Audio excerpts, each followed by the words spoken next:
Alrighty, we are live. And I sincerely hope that the audio is working this time.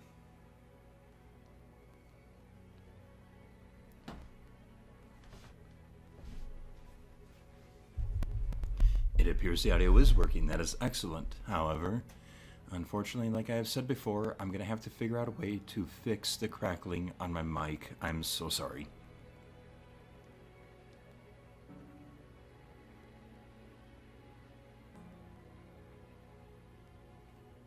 Anyways, let's get this shared out on Minds.com and the Discord servers, and we can begin. Hope that everybody's doing fine. Do.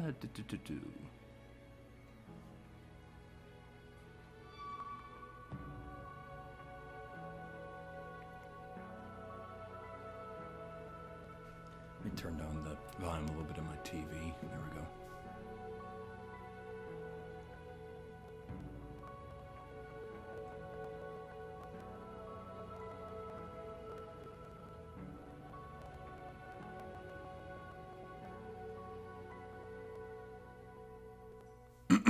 Pardon me.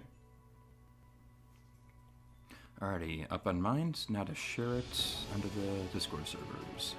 And I'll pull up the chat.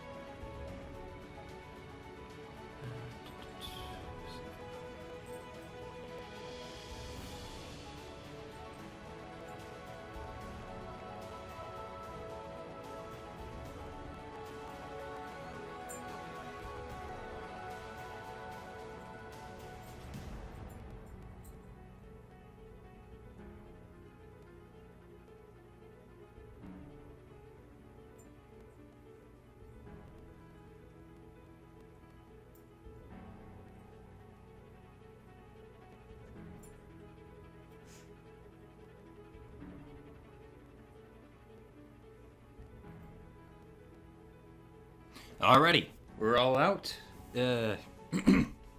So, time to begin. Let me get that chat pulled up. Hello, Edgy. I hope you're doing well.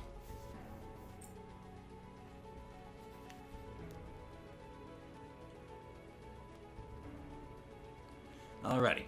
So, anyways, let's go over everything so far. Well, first to start off, hey, the audio is working, so we're already off to a better start than last time. Anyways, so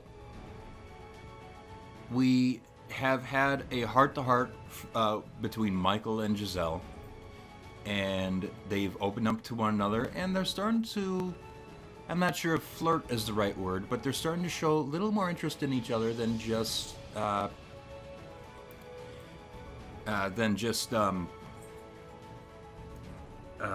my gosh, sorry, my brain just stopped working for a second. They're showing a little more interest in each other than just acquaintances. And it seems like romantic feelings are starting to begin, so let's see how much this continues, because as we all know, this game never has good outcomes.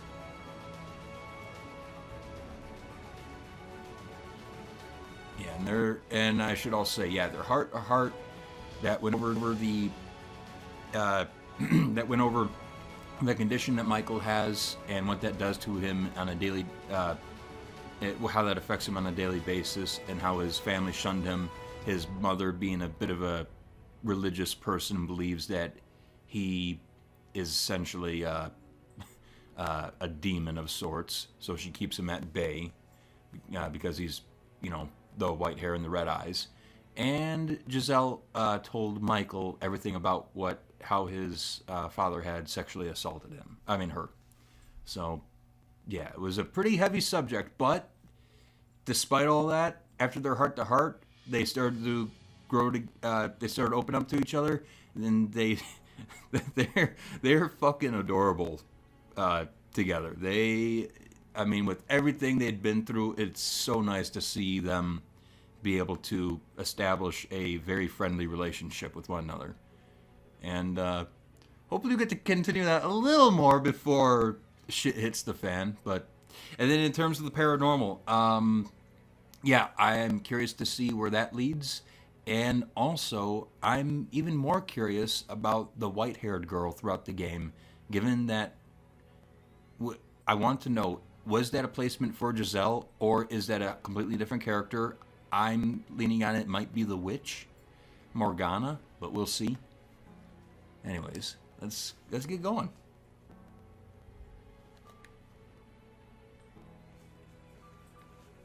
Okay. Actually, I quieted it down my TV a little too much.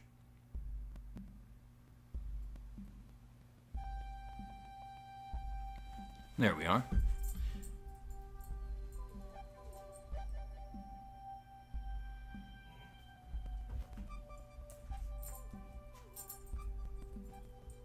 Oh, we're back to this, huh? Wait, did that load correctly? I can't do anything about this. I thought I loaded the right one. Yeah, I must have. Okay.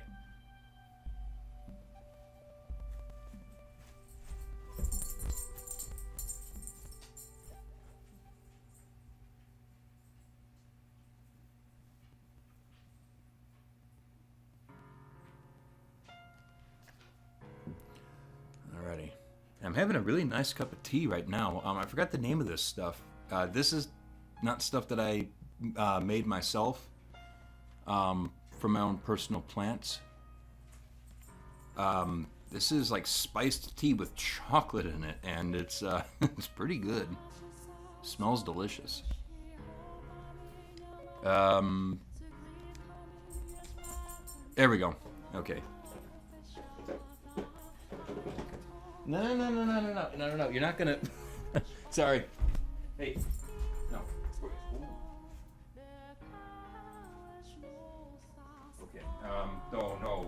Don't chew on this anymore.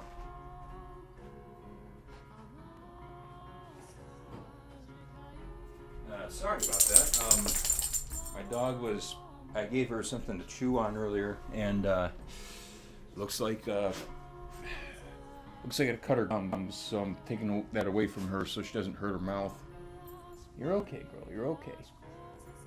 Oh. She's acting fine, but I feel bad now. Oh, that tea's good. Okay. Oh, yes, Edgy, I do grow my own tea. I grow everything from lavender, mint, let's see here, lavender, mint, chamomile. I also try almost anything and everything that, as long as it's not toxic to me, I try to at least give it a shot and see if I like it or not. I've been so experimental. I made a tea out of flowers that grow on pumpkin vines. I highly do not recommend it. That was the worst mistake of my entire life. That was the most disgusting thing I think I've ever brewed. Don't do pumpkin flowers. Anyways. With each passing day, it grew less and less unusual having Giselle always at my side. I began more freely engaging in silliness, speaking my mind, and showing emotion. I could say her name, and Giselle would turn around and smile at me, an unimaginable sight not long ago. For 10 years, I had lived alone. Solitude had been my normal, but that was very rapidly changing at her hands. We were continually getting closer. Yes, but not in a romantic sense. If I had to describe it, I would say good friends was probably the most apt. Time continued to press on, our relationship remaining relatively stable. Eventually, summer came, bringing with it the longest periods of sunlight I had experienced in many years. Then, the leaves began falling from the trees, and before long, the world grew cold and dreary. That winter, The fireplace was never without a crackling blaze in its belly. The boiled wine we drank was undoubtedly middling and cheap. But she said, with a smile, "I've never had wine this good before." And though I didn't say anything, I felt the same way. The sun set much earlier, and having stopped using candles, we found ourselves habitually gathering around the fireplace when it grew dark. 1 second.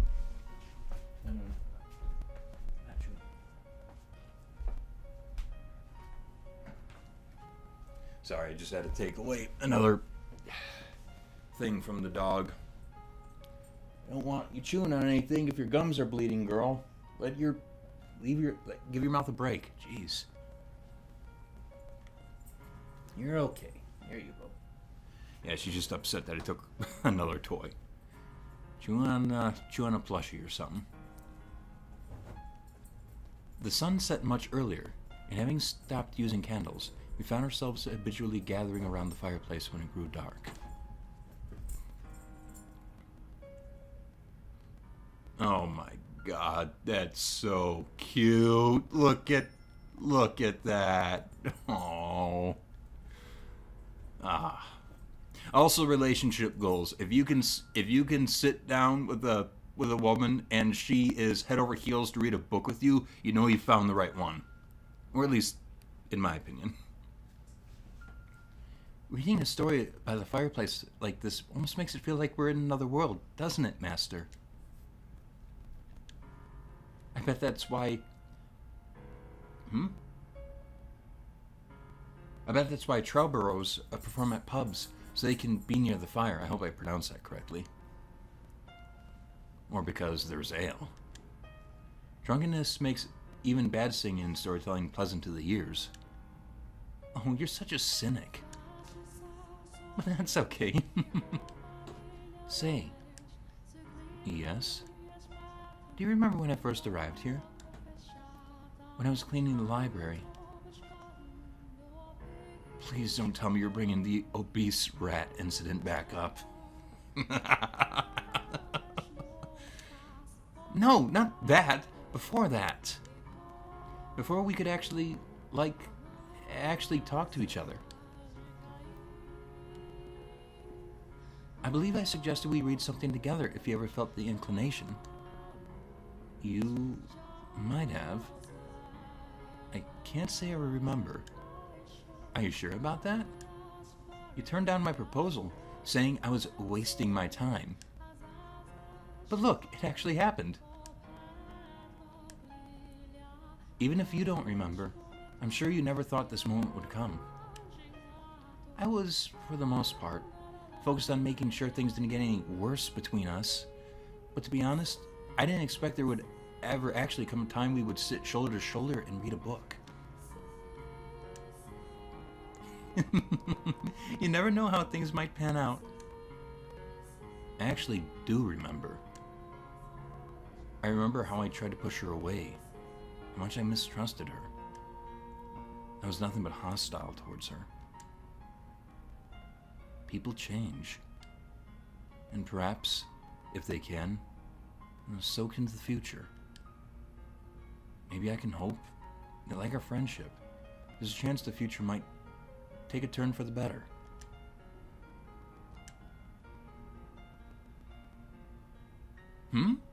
Is something the matter?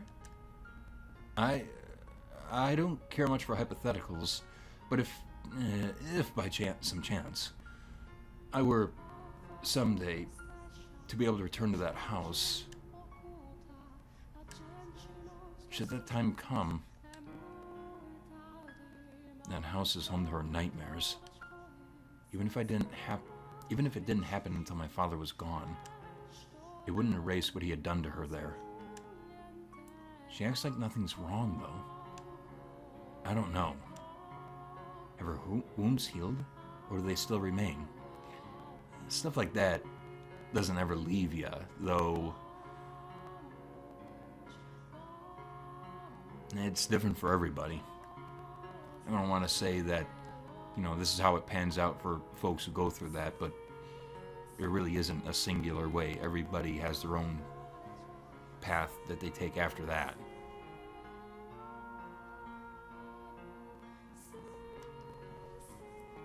Should that time come? Should that time come, if that day comes, I will do what I can to ensure you have a comfortable life in this city. Though I will not be able to inherit the estate, I can work something out. I see.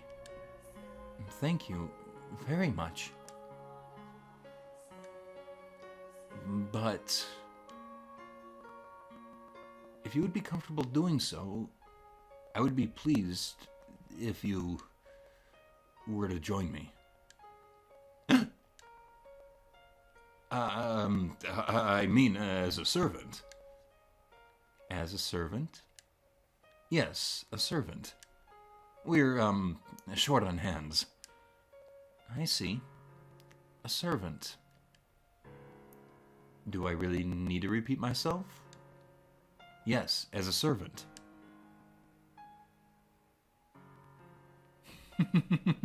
All right, sure, I think I will. I would like to accompany you, Master. How exciting. I'm sure a wonderful future awaits us. I pray so. Now, back to the story. I believe we had just gotten to the point where the knight set out to defeat the monster and save the princess. I bet he was a big, buff, muscular knight. Let's not talk about how muscular he was. Feeling a little insecure there, Michael, with your twig body. Hit the weights. Oh, then again, I don't know what his condition would mean for. Like, I don't know if that would inhibit your ability to build muscle or not. She let out a gentle laugh, and I thought I smelled something sweet on her breath. Was it her scent? Or perhaps just my imagination? I had no way of knowing. We sat so close, even the slightest shift seemed sufficient to allow me to hear the sound of her heartbeat, causing mine to accelerate. Curiosity just flooded my mind. What might she be thinking right now? What does she think about me? And as much as I tried to banish them, I frustratingly failed. I was just getting caught up in the moment. I had just briefly lost my way. Though I tried to convince myself otherwise, it was all in vain. When had my pulse gotten so rapid? When had my skin gotten so flushed? When, how, why was this happening to me? I thought I'd already learned my lesson about having feelings for someone else. Before long, winter retreated and our second spring came to take its place. A full year had passed since we had resumed living together, and I don't think it was my imagination that this year felt much warmer than last. Spring seemed to have arrived a bit earlier than in previous years. One night, when the breeze carried on it a pleasant residual warmth, oh my god, Giselle escorted me out of the garden.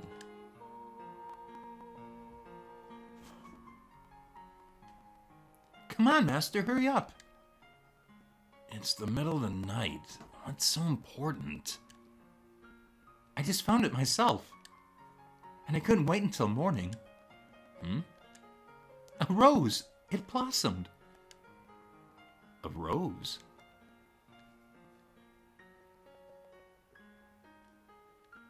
Giselle, over the past year, cleaned up the nest of weeds that had been strangling the garden. Off to the side of a small plot of turned soil, swaying in the wind beneath the moonlight, was a single red rose. When did you... Last year, I requested flower seeds. But I just couldn't get them to grow, and I was starting to think they never would. But look, it's only one, but it did it. I had no idea. Of course you didn't. I didn't tell you. Why would you keep it from me? I wanted to make it a gift for you, Master. What? Why? Roses make wonderful gifts, supposedly. No, that's not what I meant. Why me? I haven't gotten you anything. Consider it a symbol of my hope that we'll still be this close another year from now. If you are, then this is yours. I don't follow her reasoning. I don't follow it at all, but the sight of the deep red rose almost melting into the dark night was perhaps the most wondrous thing I'd ever seen in my life.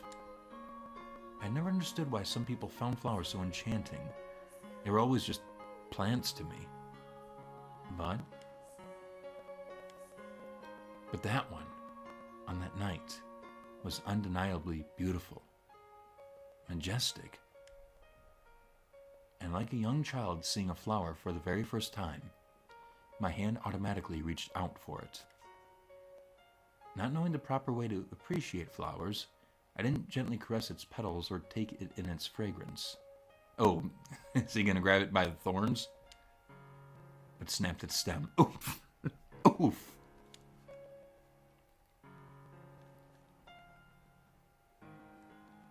Oh, you picked it. Are you gonna bring it back to your room? When I finally processed her question, that was when I realized I probably should have left it to grow in the garden. From the base of its stem, where I plucked it, a droplet succumbed to gravity and fell on the earth. With it came delayed realization that I had ended the plant's life. But it was overpowered by childish possessiveness. The stunning flower was mine. Moonlight trickled down from the heavens, giving a gentle bluish tint to my hands and the smile on her face. You're gonna need a vase then. Give me just a minute.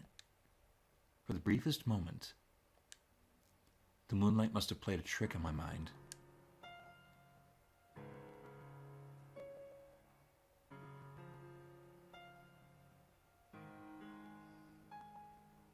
Huh? Master? Oh my god, that's so cute! Aww. What on earth am I doing?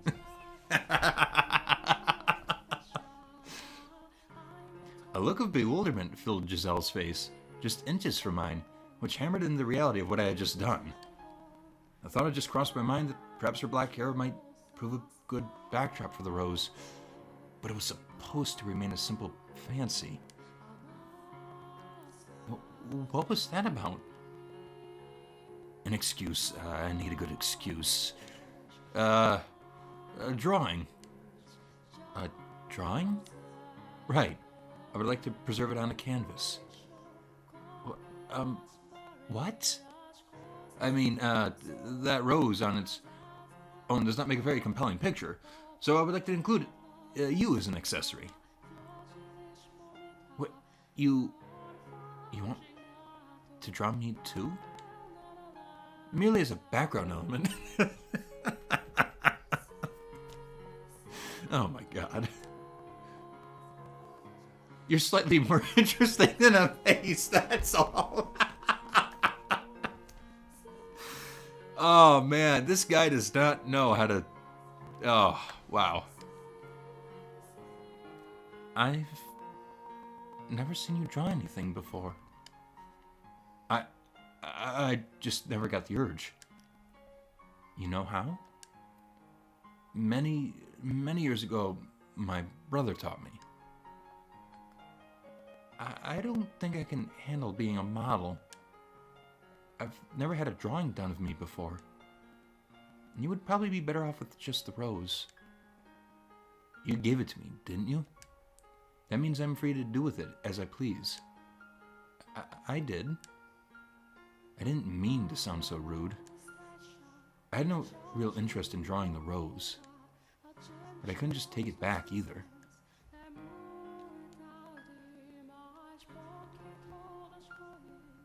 Insecurity intensifies. Yeah. One of the things that he says he's just gonna have to own up to and just he's just gonna have to own up to and let it sit.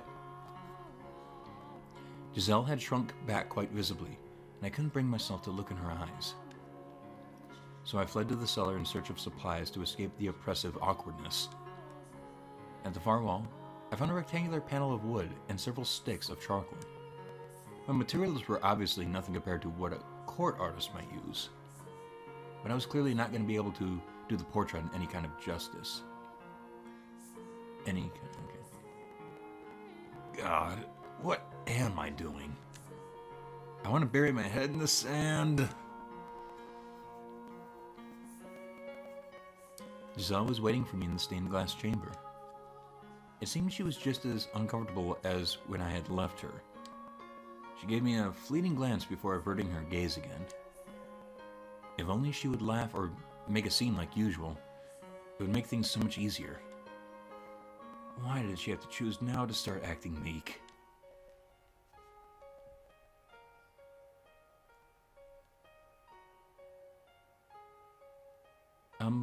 What should I be doing? Stay perfectly still, please. Do you need me to pose or anything? No, just get comfortable. Look away. Why? It's hard to work when you're watching me. Well, where's she gonna look? Oh, okay.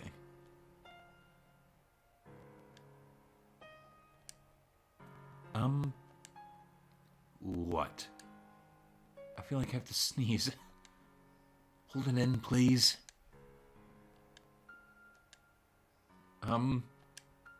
What now? Can I see it? I've barely drawn anything yet. As long as our eyes didn't meet, I was able to observe her, and my gaze was quite clearly not focused on the rose, but Giselle. At first, I had regretted my in-the-moment proposition, but I was beginning to think it hadn't been such a bad idea. Without some sort of pretext, I would never have been able to examine her so intently. I didn't have that kind of courage. This isn't like me. But what was like me? Did I prefer being a sharp-tongued, unapproachable recluse? Was that what I wanted to strive for? Giselle was like a gale. Her mere presence dispersed the gloomy cloud that had always hovered around me. Thinking about it, it's practically a miracle that we ever ended up so comfortable around each other, that she's still here right now. Light from the moon spilled through the stained glass window, taking on a multitude of pale tones before falling on her white skin and jade eyes. I'd stopped sketching at some point.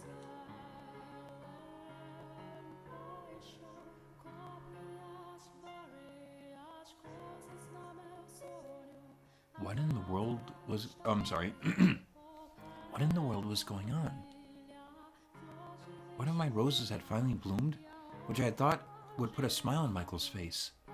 But rather than improve his mood, it had made him go all strange. It made him say he wanted to draw something. I'd never seen Michael draw anything before. I can't sit still. I tried to sneak peeks of him every once in a while, but any time our eyes met, he gave me a stern, look that way stare. So I ended up spending a whole lot of time looking at the archangel in the stained glass window. What could he be thinking? Could this be thanks for the rose? I'm pretty sure he's not the type who would just consider a drawing an expression of gratitude, though. If I'm wrong about that, it'll turn my whole world upside down. Maybe he wanted to draw me? No, not possible. That would turn the world upside down even faster. He couldn't. We're close, to be sure, but we're not that kind of close. It makes it sound like Michael's attracted to me. And there's no way. There's absolutely no way. He compares me to an obese rat and calls me an amateur at chess, laughing while he crushes me. So that's not what this is it?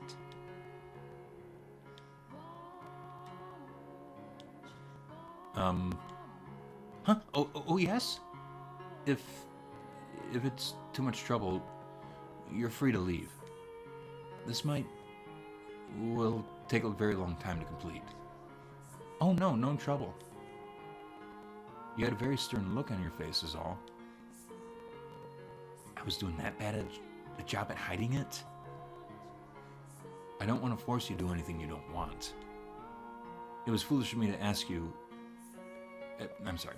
It was foolish of me to ask of you. I'm sorry. Honestly, it's no trouble. I mean it. You just took me by surprise, that's all. I'm not even that great of an artist to begin with. That's not a talent I was blessed with.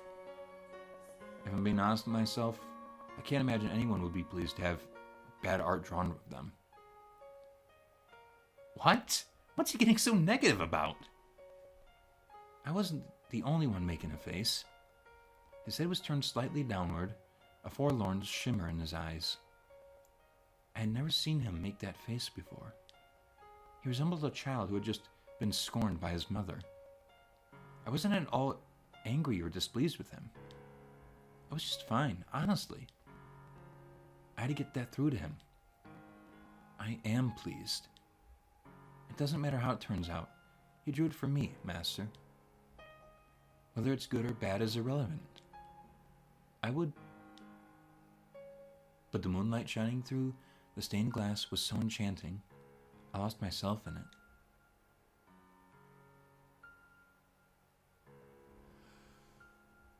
Oh!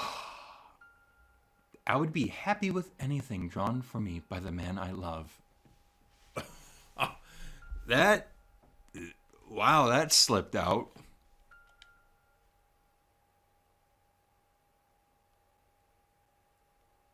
For an instant, time froze. Holy shit. Wow. That slipped out of nowhere. Wow. Oh, shit. Shit. What was the last one? For an instant, time froze. By the time I realized that what I had said, my mind had gone blank, and I couldn't form a coherent thought. How much you want to bet he didn't hear it?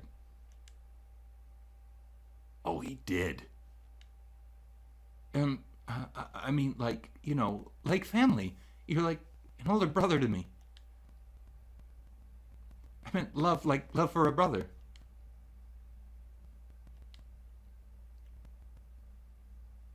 Hey, say something, Master. Give me your usual exasperated sigh. Come on now. Go on, give me your best good grief, then hurl me out of the window. Oh, come on, please. Show me some disappointment.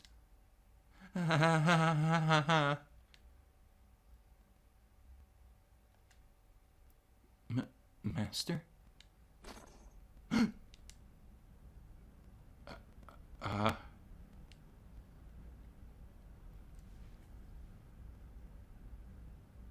When the wood panel he was using as a canvas and a charcoal in his hand crashed to the hard chapel floor, the clattering was so loud I jumped. I didn't have the presence of mind to wonder why he had knocked over the canvas, or why his hands appeared to be shaking. Let me help you with that. I stepped towards him, and when I did, the moonlight shining down upon us intensified, and our gazes of Jade and Ruby intertwined. No.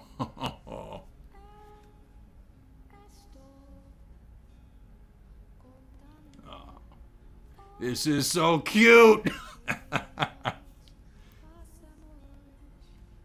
There was a visible rosiness in his ethereally pale cheeks. Master? Flickers of panic darted beneath the surface of his normally stony red eyes. They were trembling as he looked over at me. I was at a loss for words. Oh, let me look at the chat real quick. Ding, ding, ding, we have a winner. Yeah. Did she say that loud? Yeah. that really slipped out, didn't it? Yeah, giant slip, dude. I was at a loss for words. You must have been under the moon's smell. We weren't thinking. We stood alone in a frozen world, robbed of all rational thought. Riding the moonlight's current, his hand fell against my cheek. It was much colder than I had expected, but it felt pleasant on my flushed skin. That's quite the inverse of when she's the maid at the mansion, isn't it?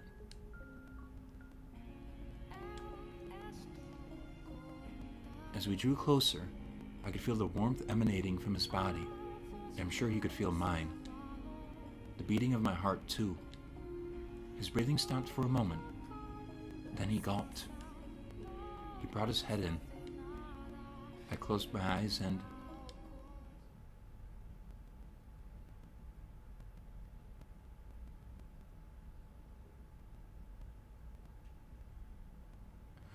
Ah! Huh? Then I shoved him away with all my strength. Ah!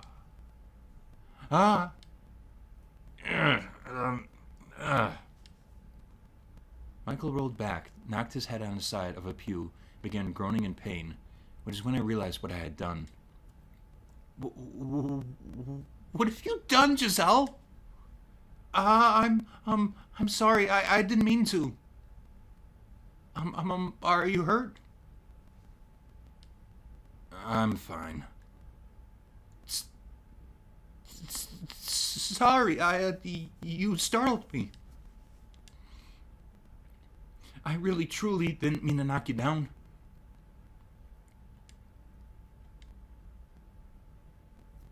You should go back to your room.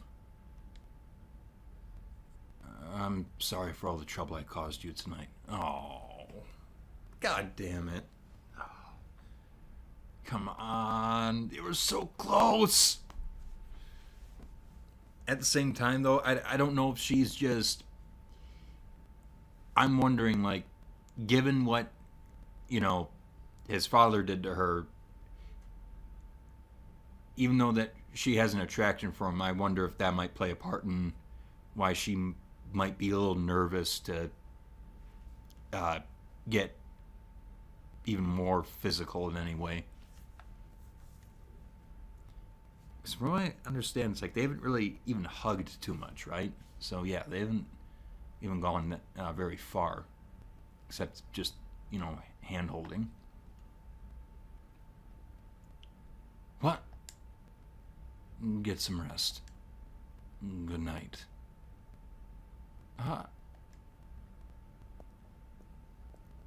He turned away, marching off into the corridor enshrouded in darkness. There was a heavy air of loneliness hanging over him, which gave rise to phantom images of him actually disappearing into the darkness. I had caused that. I didn't realize until it was too late. I felt like someone was sitting on my chest. Why would I ever do that to him? Of course I'm going to hurt him reacting like that. Maybe I was hoping he would just say one of his jokes. Do I want to be a joke? I had that option. I could pretend nothing ever happened and tomorrow go back the way things were before. But if I did that, there would almost certainly never be a second chance. You were okay with it. Okay, no, she was just startled, it seems. Okay, good. You wanted it, Giselle. Quit lying to yourself. You're the one who said you loved him. Yeah, you did. And that was no mistake. You wouldn't sit shoulder to shoulder and read a book with someone you didn't care for. You wouldn't enjoy eating a supper with someone you didn't like. You wouldn't be able to live happily with someone you didn't love. You had to go after him. Find him and tell him the truth. Yes! Okay, the ship is back on, boys. What am I doing, for God's sake? I'm not in my right mind. Something about me was off today. I couldn't control myself. I was saying things I didn't mean, doing things I didn't intend to do. I never meant to do that. But at this point, I had no choice but to admit my feelings. I couldn't pretend I didn't know what they were anymore. How long had I felt this way? A week? A month? 6 months? Or maybe a full year? Had they already developed when we started anew? No. The when didn't matter. It didn't change the facts. I was still attracted to her, regardless of when it had begun. But she pushed me away quite literally. I sighed at myself. Why should I be disappointed? She was nothing like me. I was reclusive and unsociable. She was the exact opposite. She was the kind of person who would confidently tell someone how she felt. And she had done exactly that. Said I was like a brother. But I hadn't listened. As a matter of fact, could I have been any more presumptuous? I don't deserve to love anyone. Aw, come on, man. You do. We all do. Says that in Forever Alone. Fuck. Yeah, I'll tell you what. Being single makes you love romances a lot more. I'm just saying. It's better this way. Master! Yes, it is back on! What? I told you to go back to your room. Master, I needed you to listen to me, okay? What? About what just happened. That doesn't count. You can't count any of that. Huh? That I said I loved you, and then I shoved you? They don't count. Right. I was planning to forget that anyway. So don't worry. No, that's not what I meant. What I'm saying is that it's not something I should have said on a whim just because the moonlight was kind of pretty tonight. It wasn't supposed to be so casual. The way I got it across at all... sorry. The way I said it doesn't get across at all how I really care about you. It should have been something with more impact, rather. Me looking you straight in your eyes, my heart jumping around like it's on fire. That's how it should have said it. What? What are you... I'm saying I want you to give me one more chance to do it right. Giselle?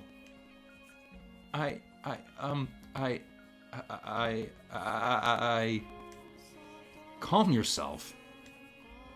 I am calm. In no sense of the word are you calm. Fine then, I'm not calm, but I am clear-headed. I mean every last word. Listen very carefully. I love you. I love you so much, I feel like my heart is going to explode. What? Huh? You mean like family? Like a brother, right? Romantic love! Romantic! At least she's just, being like, no, rip the Band-Aid off. Just do it. There you go.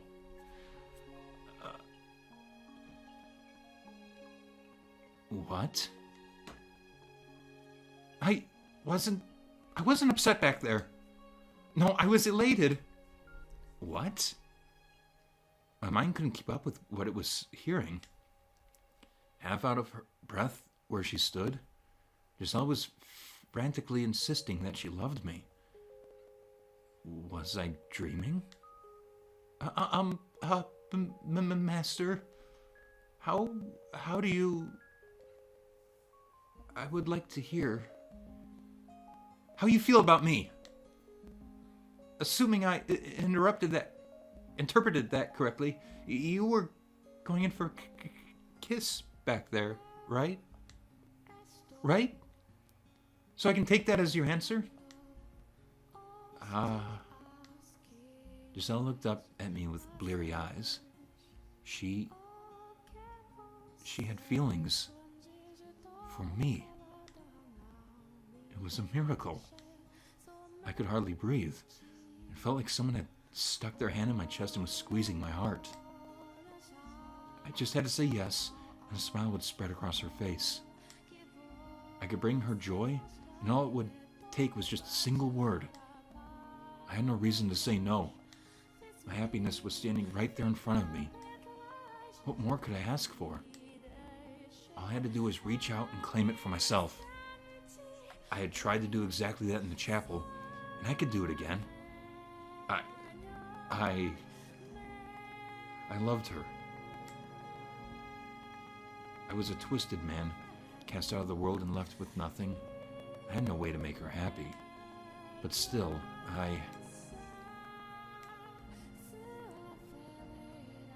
Don't tell me you've forgotten what you are. Tell me! There was no moonlight to give me that nudge.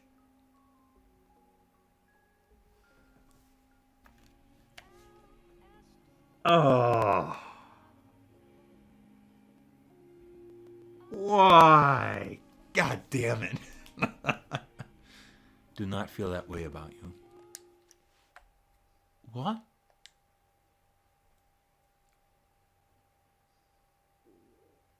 I got confused for a moment.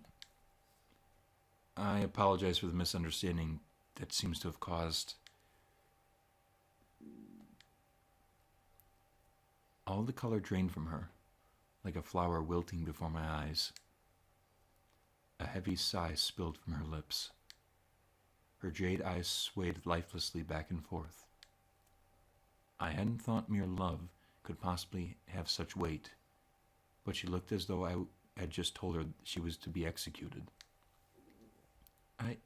I see. I'm sorry. I let it get to my head.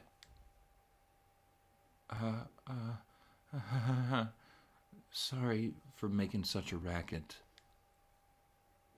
Really? God, what was I thinking? I got way ahead of myself there. Her faux energy hurt to watch. I had hurt her, and this was the result. You wanted to protect yourself, even if it meant hurting her. But look where that got you. You would have been better off just going with it. Because when she learned the truth, she would have pushed you away anyway. Oh, is this the witch speaking to him? Oh. I was wondering why I was in quotation marks. But I do wonder, is this the witch actually speaking to him, or does he have psychological issues as well? I mean, either or. Either of those are pretty tragic for him. I'm sorry. I'll be going now. Sorry for barging in on you like that. She made her way into the shadows toward the door. There, you did it. You preserved your peace. I got the feeling she would never again turn back. Your mistake was getting close to anyone. What I had always wanted was right there in front of me, and I was so close to obtaining it. And you pushed her away. I actually did love her. She would never love the real you. No, she couldn't. You're disgusting. I can't believe you actually had the gall to fall for me.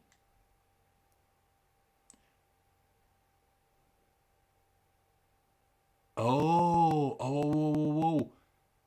Is that picture that he has of the white-haired girl, is that her, maybe? Oh. Nah.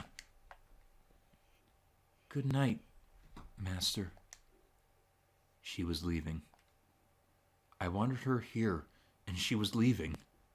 I simply had to acknowledge my feelings, and she would come back. Was I really content to let her go? In my weakness, I mistrusted her. I hurt her. I let her go, and I was about to lose her. Even though she said she loved me, and I felt the same way. Wait. Please don't go. Your voice is shaking like a scared child's. What are you hoping to tell her like that? She was different. She was probably... No. She absolutely was nothing like anyone in my past. She won't be any different. I decided I would just try one more time. To believe in myself and to believe in someone else. I lied. Giselle, from the bottom of my heart, You'll regret this. No, I won't. I sincerely love you.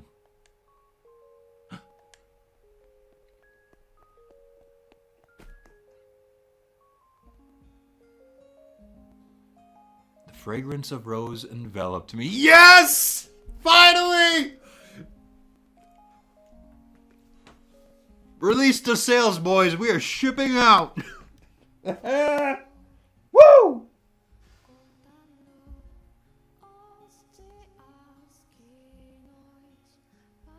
Yes! Oh, yes! Her arms, wrapped around my chest, were both imbued with strength and shaking like mad, as though the slightest touch might shatter them. Why didn't you just say that in the first place? She said in a quavering, sniveling voice just inches from my ear. I lacked sufficient control over my mind or body to return her embrace, to run my hands through her hair, or do anything more than support her weight. I'm sorry. Jerk, bully, brute! You don't get to play this one off as a joke. I am truly, sincerely sorry. You've given me two different stories. Tell me, which one's the truth? Were you just confused, or do you actually love me? I want to hear you say it again.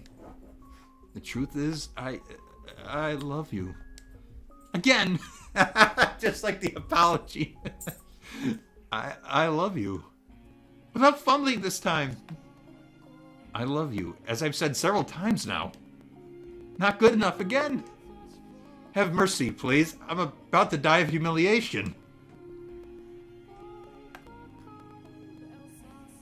Can I really believe you this time? You're not going to say you were lying again. No, I won't. Then we both feel the same way about each other? Shockingly enough. What's there to be shocked about?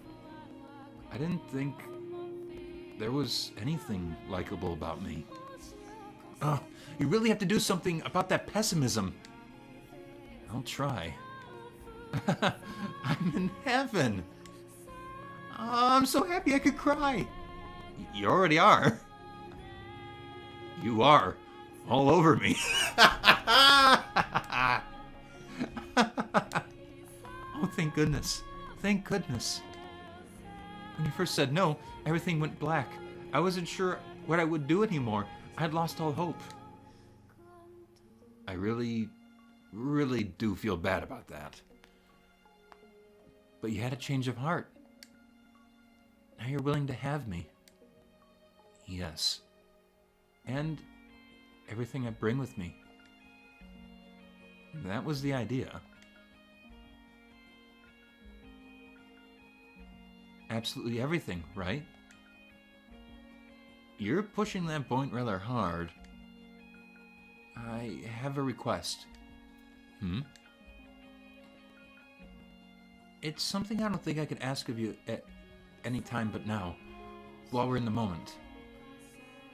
I will do anything so as long as it's within my ability. Tell me, what is it?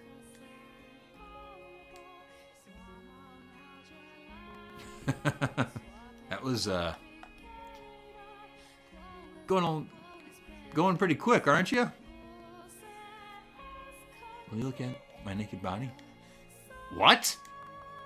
More specifically, my scars. Oh, fuck.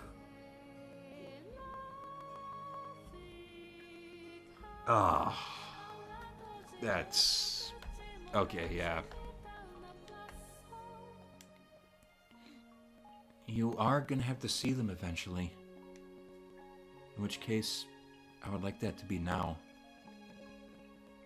Oh man, that's... Oh.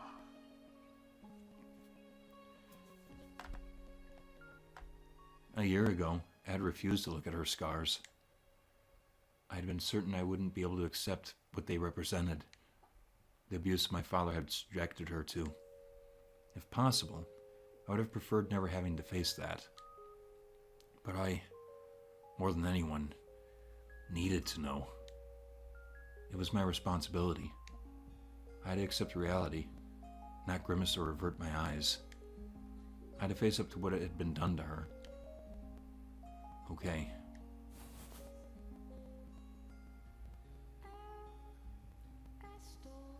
I couldn't bring myself to look at her as she hesitantly disrobed.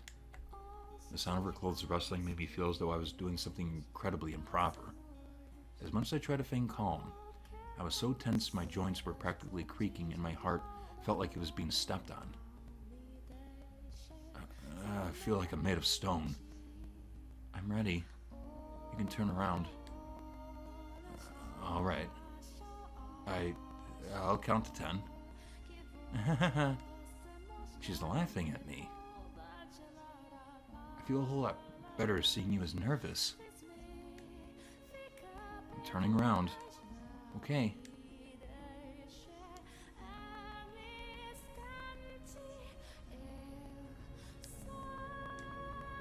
Her head was tilted just enough to keep me from making out her expression, but she couldn't hide the pink flush spreading across her cheeks.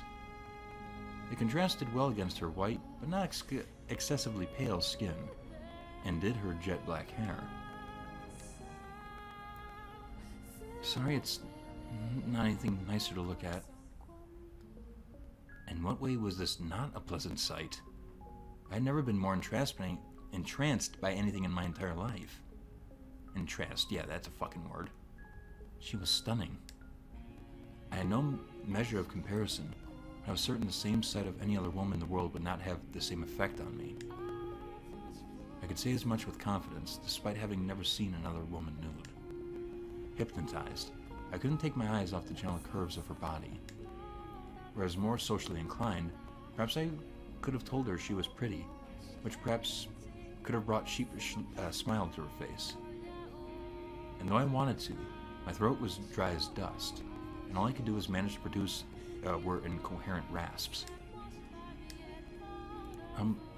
Please say something.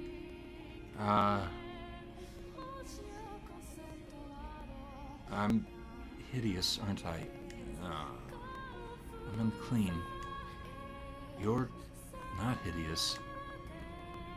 You mean it? I mean it. Why would you think so? Because you are not unclean. Not in the slightest. You mean it? I do. Even seeing this? Giselle's eyes slid downward, a trace of fear lurking just beneath the surface. Following her lead, I dropped her gaze to her lower body, and there, I saw her scars. Swollen red and black gashes still not healed from more than a year, defiled her white flesh. As she had described it for me, the lines were arranged to form letters carved into her skin. Ah, so that's why she said I would have to see them eventually. My instincts told me these were wounds she would carry for the rest of her life. I felt nauseous, heartbroken, infuriated at the fact that the person who had done this was out of my reach. At the fact that I could do nothing for her. What went through my father's mind when he looked at these? What did he gain from giving her these wounds? Why did he have to do this to her? Why, my father of all people? Giselle was the one with the scars. Giselle was the one in pain. But I felt like someone had shoved a handful of needles into my chest. Dozens of thick metal stakes piercing the walls of my heart, blood streaming through me like a river. If I didn't force myself to face it, I was liable to run. What was the right thing to say? What was I supposed to tell her? As hard as I thought, I couldn't come up with an answer. All I came up with was intense frustration. It killed me I couldn't take these scars from her, that I couldn't give my father a piece of my mind. You are in no way hideous, no matter what marks are left on your body. It took all I had to form that single sentence. Thank goodness. I'm so glad to hear that. When I was down at the village, they said it didn't matter what they did to me because I was already dirty. It made me think I had reached the point where I was so tainted, anyone could see it. I'm sorry. Why should you apologize? You were frowning really intensely. I thought I might have made you mad. No, I'm not angry at you. I'm angry at my father, the villagers, and myself. May I touch them? You may. My hands were trembling. I knew I couldn't be doing her any favors by hesitating. As soon as my fingertips brushed her skin, she shuddered. Does it hurt? No, there hasn't been pain in some time. I could feel her trembling where I touched her. It didn't seem like it was going to subside anytime soon. Soon she began whimpering softly. Her lips moved as though she were trying to say something, but the best she managed was a few strained gasps. Tears had begun welling up in her eyes as well.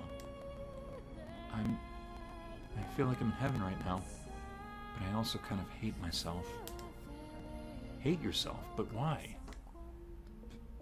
Because I can't stop shaking. I'm overjoyed to feel your touch, but I can't control my body. I know you're nothing like that, but I keep seeing flashes of you doing other things in my mind. It kills me that my body won't react the way I feel in my heart. Yeah, that's... Oh, God, that's... Oh, fuck. That's... Oh, boy. That's sad. I don't know what else... I'm not even going to say anything else. That's just sad. I was foolish enough to ever thought those wounds might have healed. Just as scars remained on her body, so too did they remain in her heart. Unlike the physical wounds, though, the ones inside her seemed to still be raw and bleeding. She just did such a good job of acting normal that I had begun to think she might have gotten past them. Of course not. You blind fool. You shoved me back there because it brought back those memories? Yeah, okay, yeah. That's right. I'm sorry. I'm really, truly sorry. Why are you apologizing? I should be the one. Do you have any desire to place a curse on him? What? Do you want to curse Antonin? If you so desire, I might be able to make it happen. cast a curse on him, perhaps even a fatal one.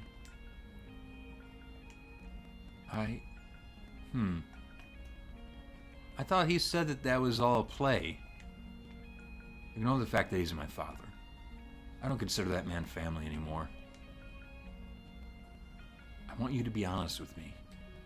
If, hypothetically, such a thing were possible, would you want to curse him? No, I would not want that. Why not? You have every right to take revenge. For what that man did, he deserves punishment. He inflicted so much pain on you. You're still shaking more than a year later. And you can just let him get away with one of those goodness of your heart? Hypothetically, if you wanted to curse him, I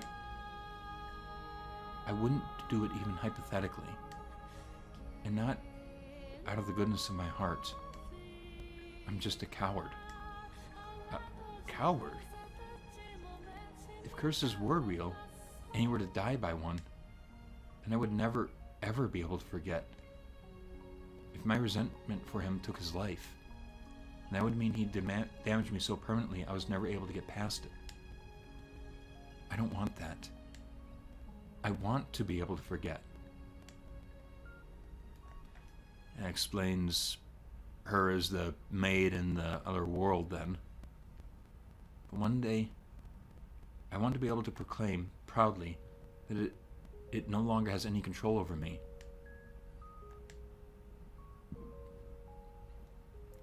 But I appreciate the sentiment. Setting aside your choice of method, you ask out of concern. That's more than enough for me. A soft smile spread across her lips, but all that inspired in me was powerlessness. She was putting on an act. Was the sentiment really more than enough? Of course not. Not when she was still trembling so much. But what was I to do? What was I? Unable to leave this house and helpless against the will of the Bullingers to do. I was incapable of assuring her pain, wasn't I? I couldn't do anything. Could I? Before I throw in the towel, I need to take some time to think. To stop running from the problem. To figure out a real way to give her what she wants. It doesn't involve curses and angry words. There has to be something only I can do. Giselle? I took the hand that had been tracing her scars and slid it around her waist. Even now her tremblings showed no signs of abating. I will never, the one thing I could do, hurt you again. Oh my God. Was to wrap her trembling body in my arms. I want you to be here with me.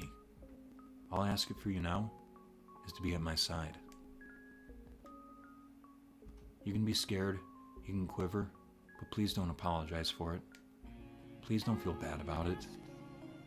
I promise not to turn my head away from your pain. So I ask of you, try not to keep it buried. I have no power or influence.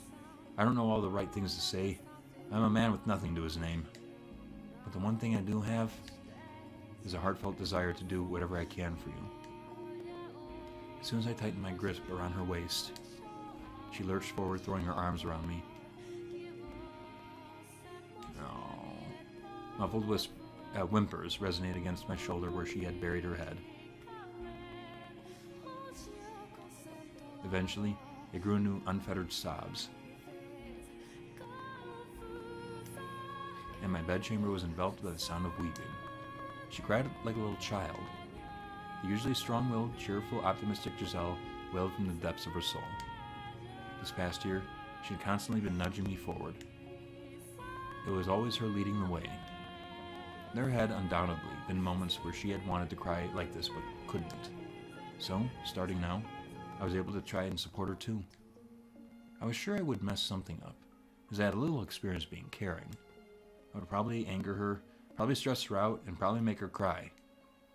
I had found my resolve. I had overcome my hesitation. Yeah, it's just part of being a human being. You're gonna fuck up. I was sure I could do it. That I could create a space where she could find peace. I could surely.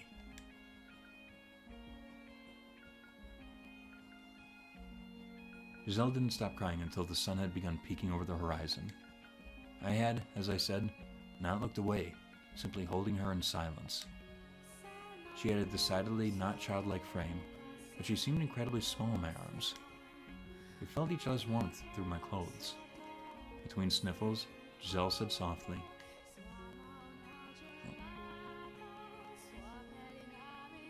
"One day I'm certain I'll be able to, without any hesitation, be properly joined with you, and it will be wonderful. Right now, I still can't control the shaking, but eventually, I want to be able to put my hands on you too." The affection infused in each and every word was palpable. Sometime later, she drifted off to sleep, exhausted. I prayed from the bottom of my heart that at least tonight she would have pleasant dreams. Aww. Aww. Aww. That was so sweet. I just hope that that one image isn't going to get this video banned. Shit. Oh, boy. Oh, that was a lot, man. That was a lot. Oh. But, you know, yeah, she really needed that cry. That's probably going to really help her moving forward. And now they both know they can be completely open to each other. You know, so that's a huge step in the relationship. But oh boy. Let's hope that the good happy moments continue for a bit. Morning? No, afternoon. Master. Good morning. Good morning. Oh, come on. Put a little more oomph into it. Same Giselle as always. I must say, last night was something, Master. I didn't know you had that in you. Just thinking about it. Ow! Hey! That hurt. What was that for? I was struck with an insatiable urge to whack you.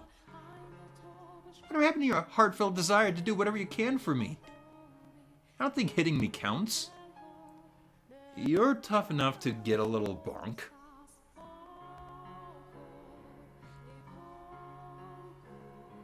Oh, you were being so nice yesterday. Where did that go?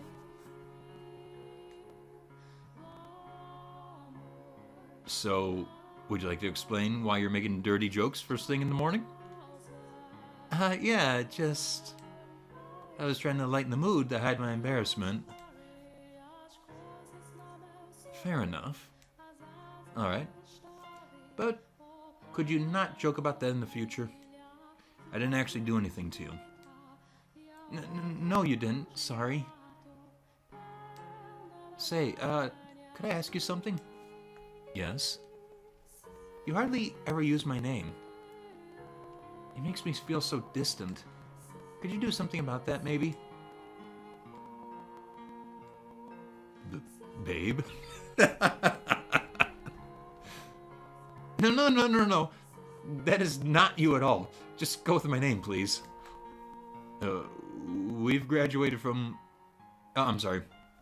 We've graduated from a master-servant relationship to a romantic relationship, but that is a bit much. Romantic relationship.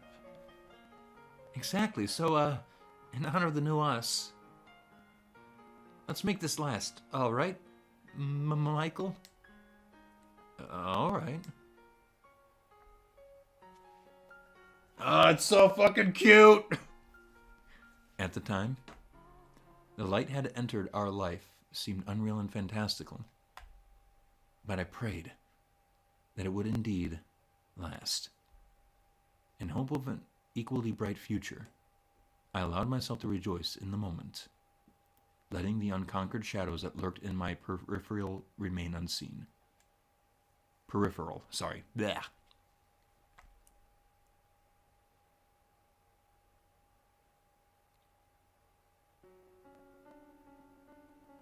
Oh, wait. Just in case they're going to throw a choice at us.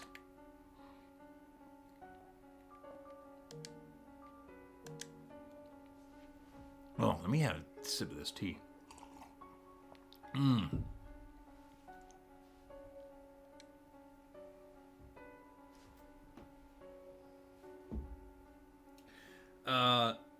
Just got back to dinner. Did they finally commit to the relationship? Never mind, looks like they did. Yeah, I don't know how much you saw, but the big thing that she did was she showed him the scars that his father put on her.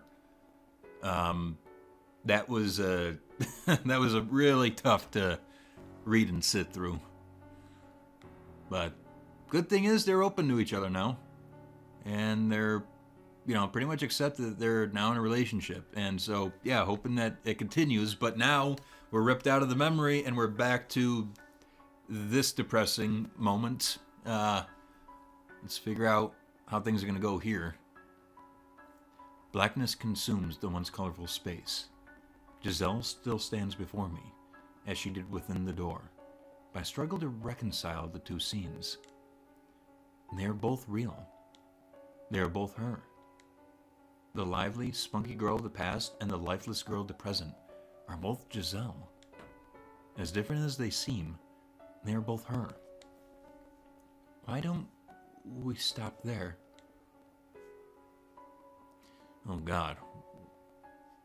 What else happened? Holy shit. Oh no.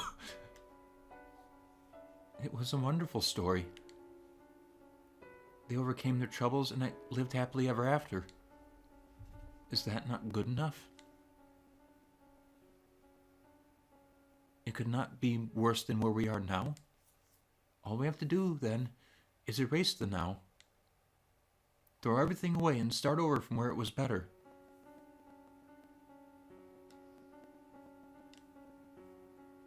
You were able to bear them because you were able to bear them because they weren't your tragedies. And that goes for more than just me. Actually, as a matter of fact, those words apply even better to her than me. The ending is already set in stone. It's already happened. What point is it in watching it again? All that accomplishes is making me relive it all. The ending has not been written. We are both here now, which means our end still lies ahead of us. Then, can I ask you to promise not to let go of my hand, no matter what? No matter what happens, you mustn't let go of my hand. Now I understand. That was a request, even if she didn't perceive it as such. In place of a verbal response, I squeezed her hand in mine. I know where this tale is heading. Toward tragedy. All the other doors we visited ended in tragedy, and ours is no exception. But perhaps what's waiting at the end of this one is even more dire than I imagine. The door to our past swings open once more, behind which lies the end of me and the beginning of her.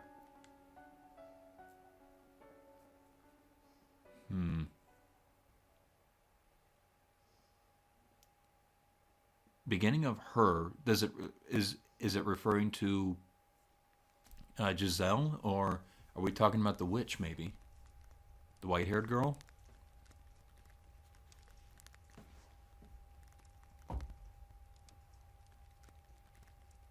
I just want them to be happy. I know, right? Jesus Christ.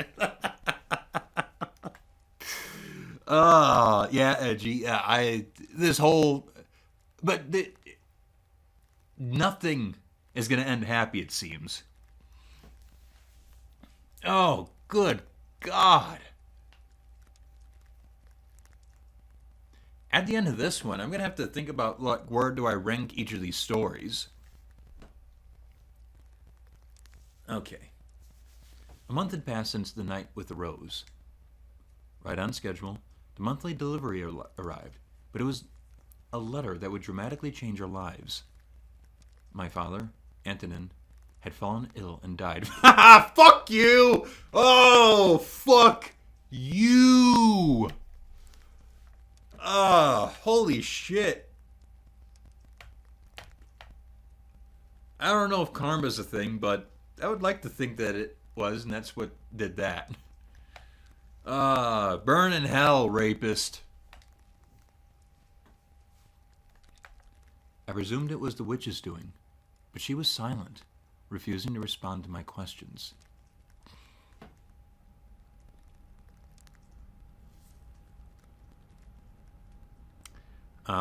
Maybe it wasn't karma. Oh no. If that witch is real, and Michael asked anyways, because he may have not asked the witch to do it for Giselle's sake. He may have done it for his own, if he did. But then again, that's also if the witch is real, in his head, that is. If it wasn't her, then he must have died naturally. It seemed more than a little tasteless to celebrate someone's death, but good taste and reality do not always agree. I was extremely relieved to hear the news. The man had raped Giselle. He had tried to have me killed. And now, he was gone from this world. I had been waiting for this moment for years. His passing had another effect as well. My death could be revoked. Many years ago, my brother had told me that when he succeeded our father, he would welcome me back to the Bullinger estate, and I could be part of the family once more. Which meant this letter signaled the end of my banishment. I'm not sure how to feel about it. Yeah, rejoicing doesn't seem really appropriate. But this means you're going to return home now, right? In theory. My brother's set to take control of the estate, so he should be accommodating. I'm going to write a letter, and them send us a carriage. It is much too long a distance to walk. All right.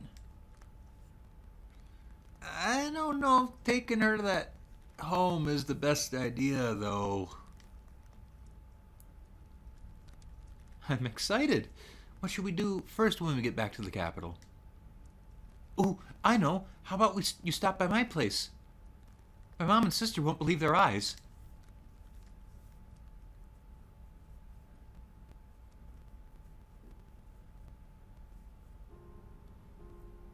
My time in this mansion was almost at its end. The future I had only vaguely envisioned was now within my reach. I had always spoken of this moment. I had always spoken of this moment predicated with eventually, like it was some kind of unattainable fantasy. But now that it was practically a reality, I realized I hadn't actually given it much thought.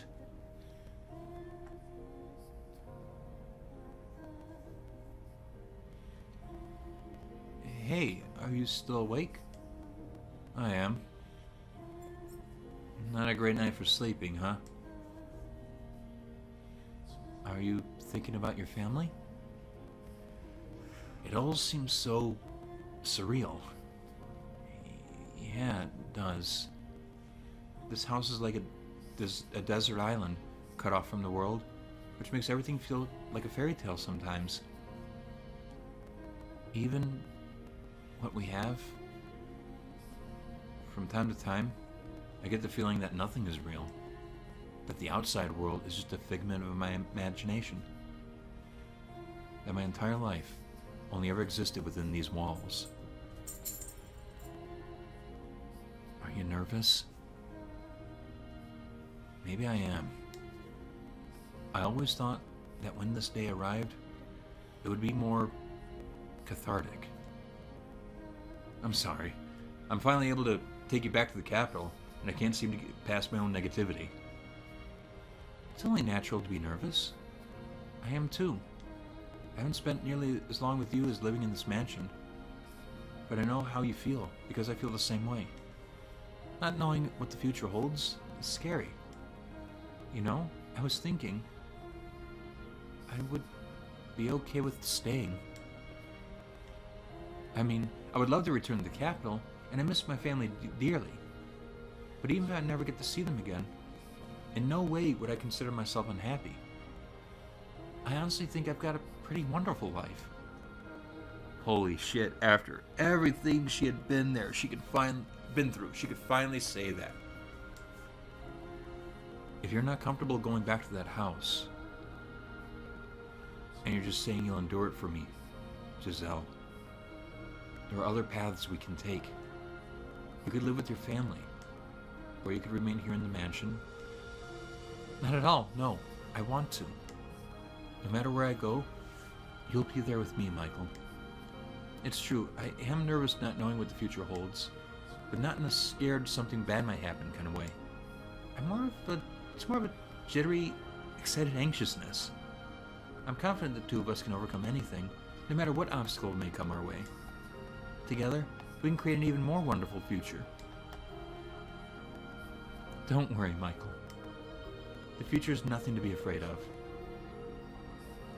You make it sound like I'm paralyzed with fear. But you are, aren't you? Hey now, don't give me that look. Once again, she's the one pushing me forward. I will make sure you have a good, happy life. Thank you. What? Nothing. I'm feeling kind of sentimental, thinking about how we've only got a little time left here. It wasn't perfect, but it was an important part of my life. Indeed. Say. Yes? Well... Huh? I think I could handle it right now. Probably. It. Oh, use your head, you little... I don't follow. How can you be so dense? I mean, you know, touching and so forth. You know, take the next step. I'm saying I'm feeling up for that right now.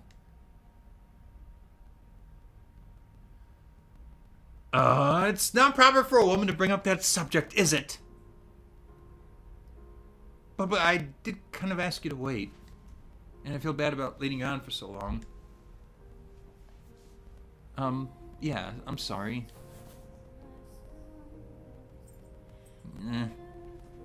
You're shaking. I'm just really emotional, that's all. You don't need to force yourself if you're not ready. I can wait as long as you need. Besides? Never mind. It's fine. There's no need to rush things. You don't need to worry. Yeah.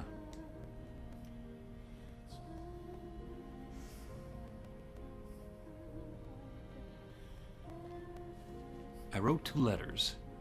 One to my brother, and one to my mother. One so Giselle could return, and one so I could be myself. To demonstrate who I was, I had to prove that I was not cursed, for failing to do that would not only bring her grief, it might become the final crack in the identity I'd built up for myself. I had to convince her I was neither demon nor angel, but a human man who had fallen in love with a human woman.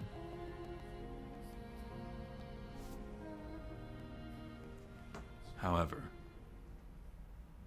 was too foolish to realize that the future I envisioned was nothing but a fantasy.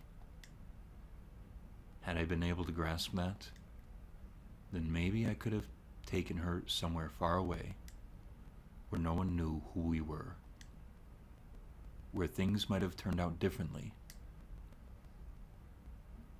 Yeah, because the mother still thinks that she was sleeping with Antonin of her own free will. Oof. That might be an issue. It's been really foggy out lately. I'd rather if we left when it was clear. It would be terrible if the coachman rolled the carriage just because he couldn't see where we were going. If there wasn't so much fog, I would probably have been able to see little columns of orange evening sunlight fighting their way through the trees. But the milky white mist seemed to swallow up all the light, leaving nothing for the surrounding area. It was rather dreary weather. I wonder when they'll be here. Although, if they never do show up, that's okay too. I was finally able to return to the capital with Michael, to see my family again. And that was wonderful. It was like a dream come true. I'm starting to think they're not even going to get to the capital. I wonder if what if the mother sends somebody to dispose of them? And what if the brother is not as accommodating as Michael thinks? But it wouldn't disappoint me if that didn't end up happening. Yeah, the more I'm thinking about it, yeah. Because something's going to go wrong. I didn't care where I ended up, as long as Michael was there with me.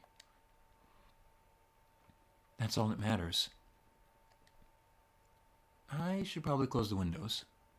The coach isn't likely to show up at night, I don't think. I reached my hands out to shut a window, which is when I saw something wavering beyond the heavy mist.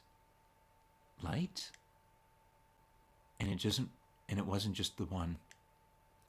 Looking closer revealed several more flickering spots. They moved up and down, slowly but rhythmically. As more and more came into view, my mind began seeing them as people carrying toward... Oh, fuck.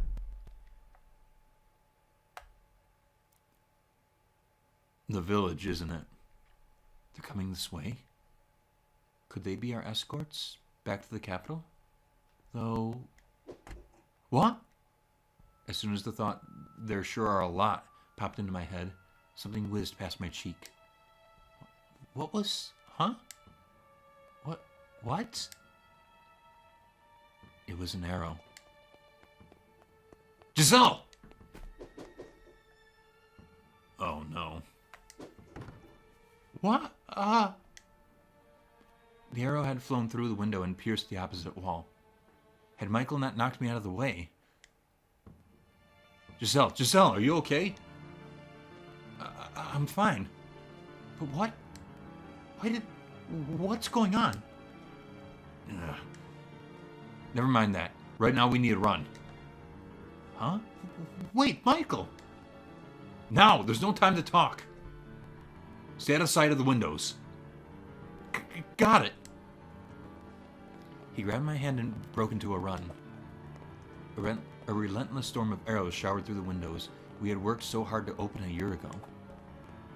This wasn't what we had gone through all the effort for. Once you open the door, run. We have to get as far away from this house as quickly as we can. What was happening? Why did we have to run? Why were those people firing arrows at us? With the wave of questions came a wave of fear.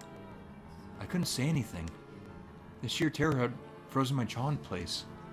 Get ready. I nodded, squeezing his hand tight. I knew it would be just another obstacle to... Ah, my God. I knew it would just be another obstacle to his safe escape, but I didn't want to let go of his hand. I was afraid if I did, I would never be able to hold it again.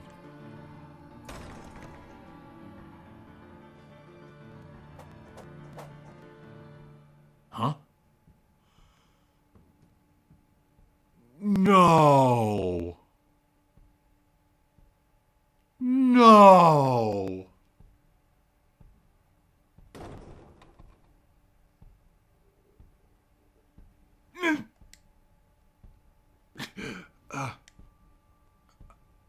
Are you alright? I'm fine. But how? There are people out front too?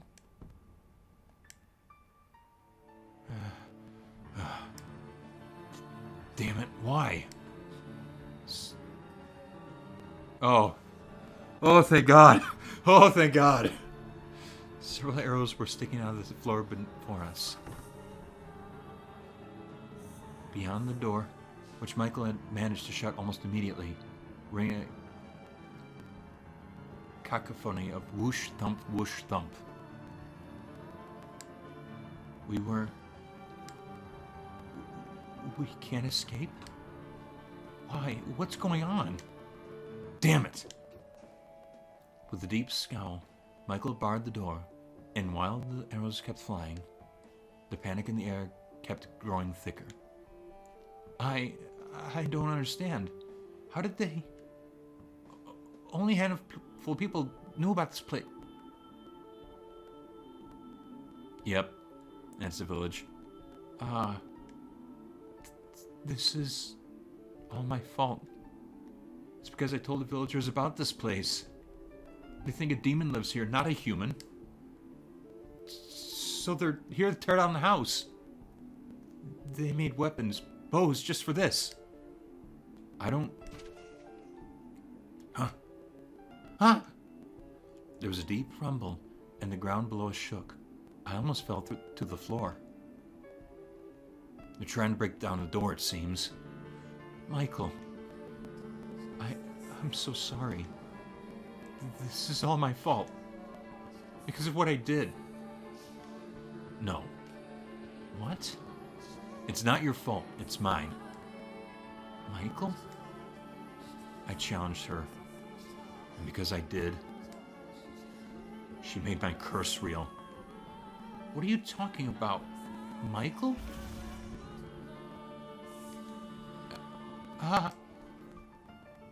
This way. Run!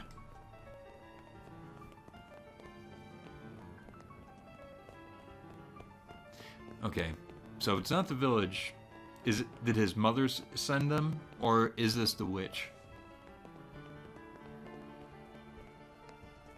Let's see what the chat's saying.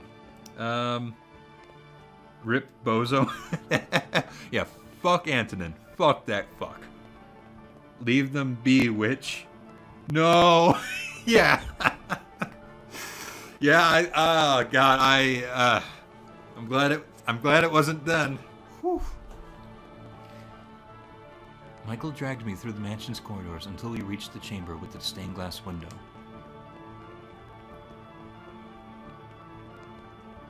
At the far end of the room sat a small door. I don't think we've seen this door except in the first story, I think? I'm not sure. Where does it lead? I had been aware of the door's presence, but I had never gone inside it. Something about it seemed somewhat different than the rest of the house. I wasn't sure how to describe it exactly, but it felt like shadows had taken root here. The observation tower. Oh, okay, no. That's not it at all. A tower? But if we go up there, we're putting ourselves in a corner.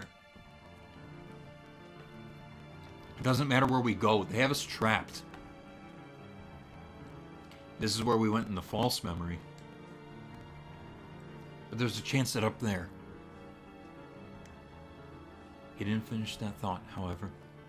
He opened the door, leading me into the tower, his face deathly pale.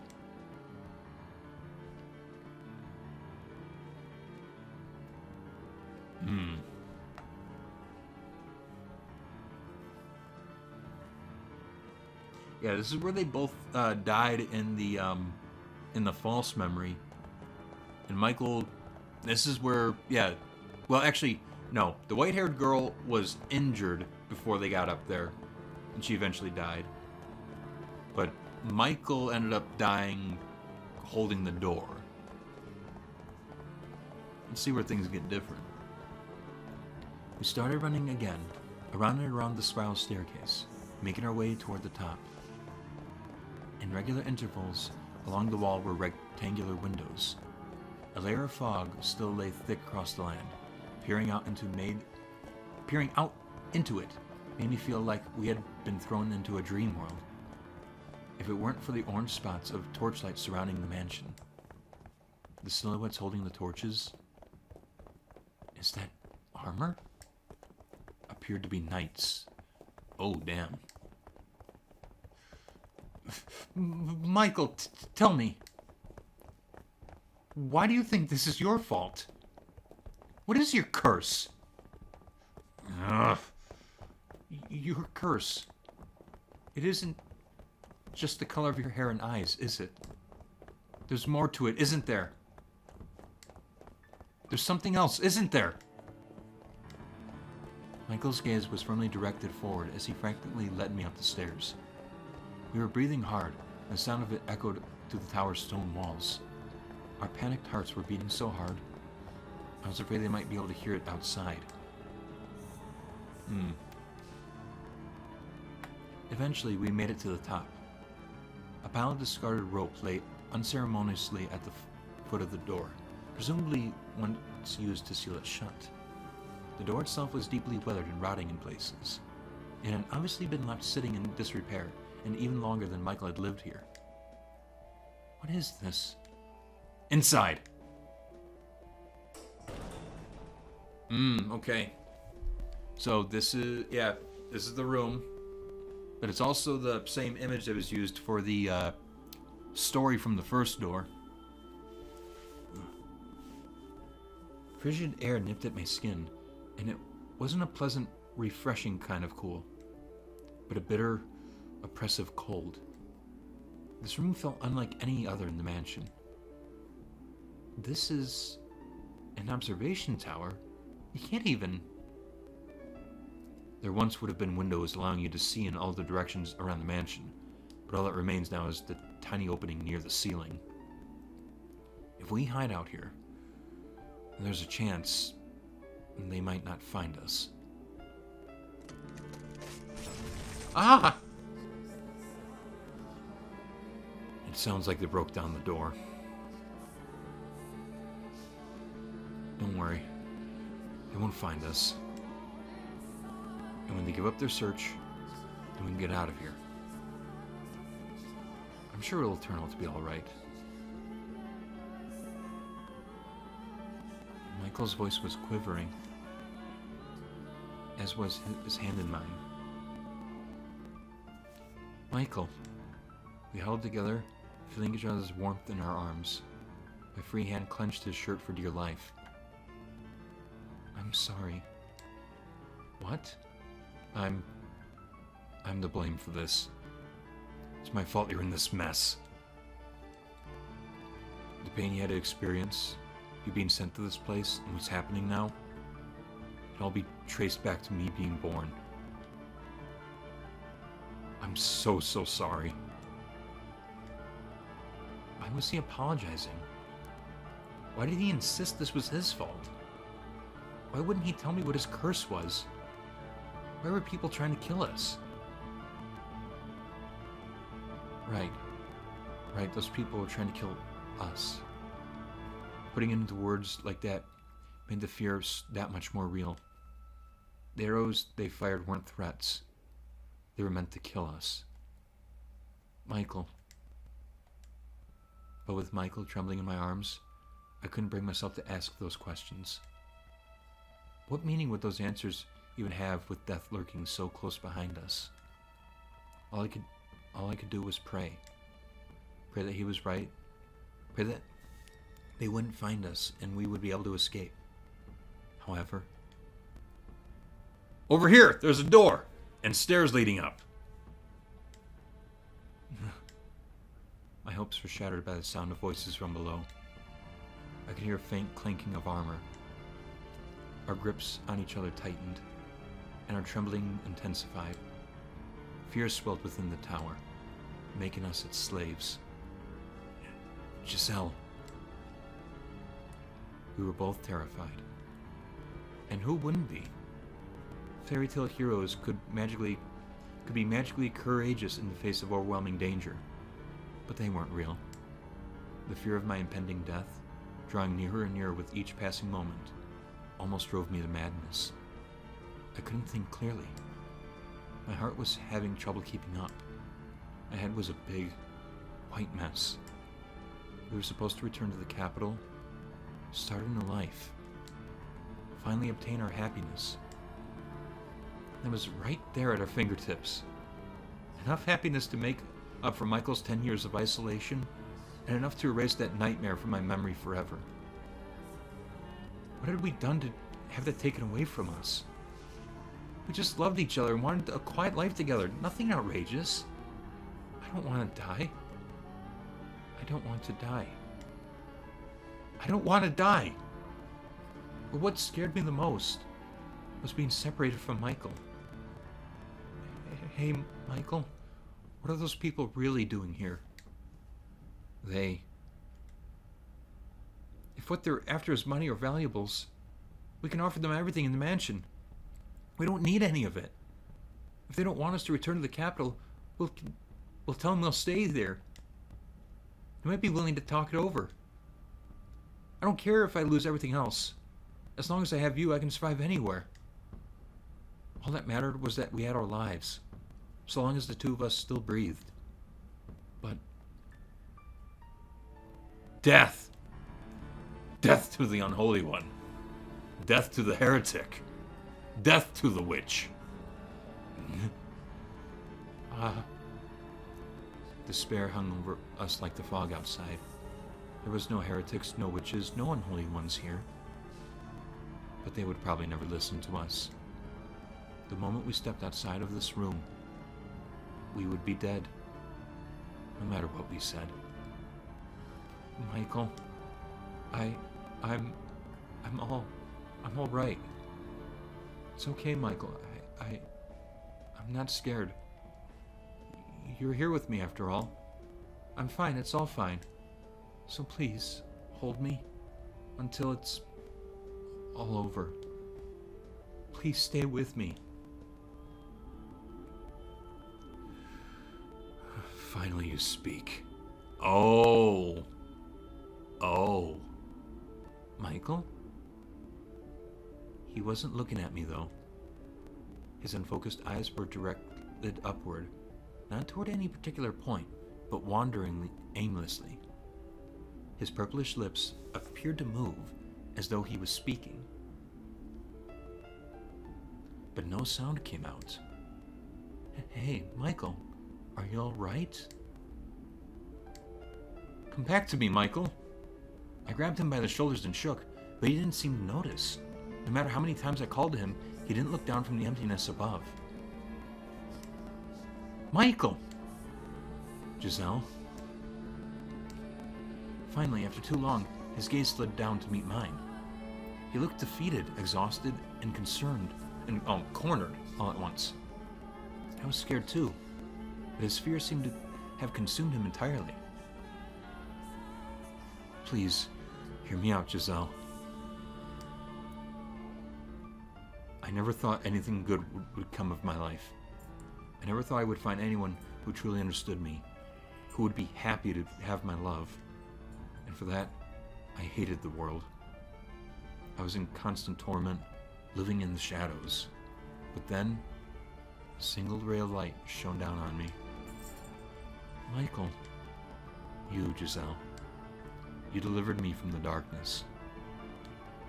I'm scared, Giselle. I'm terrified. I used to think my life was meaningless, that it didn't matter if I lived or died. But now, I can't stop shaking. That's perfectly normal. I'm scared of death too, but what scares me most is losing you. Michael? I should have noticed. Noticed his arms were tensing up. Noticed and stopped him. So please, allow me to repay you. I said I would do anything for you, so let me do this. I haven't given you anything. I haven't done anything for you. So give me one final chance.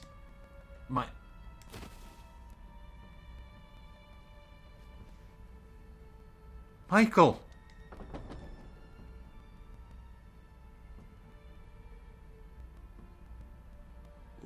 What are you doing? Get back in here, Michael. Why, the door? I can't open it.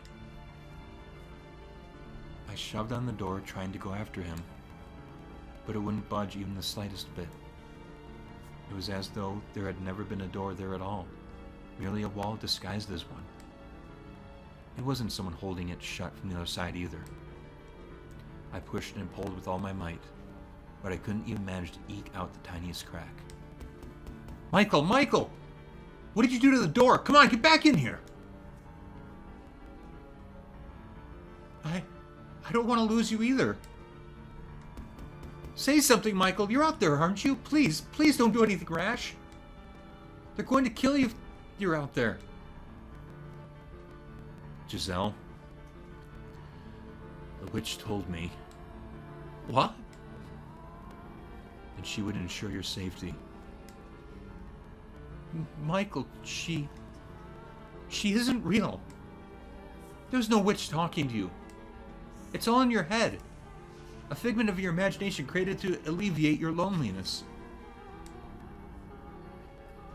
Rest assured, she does not lie.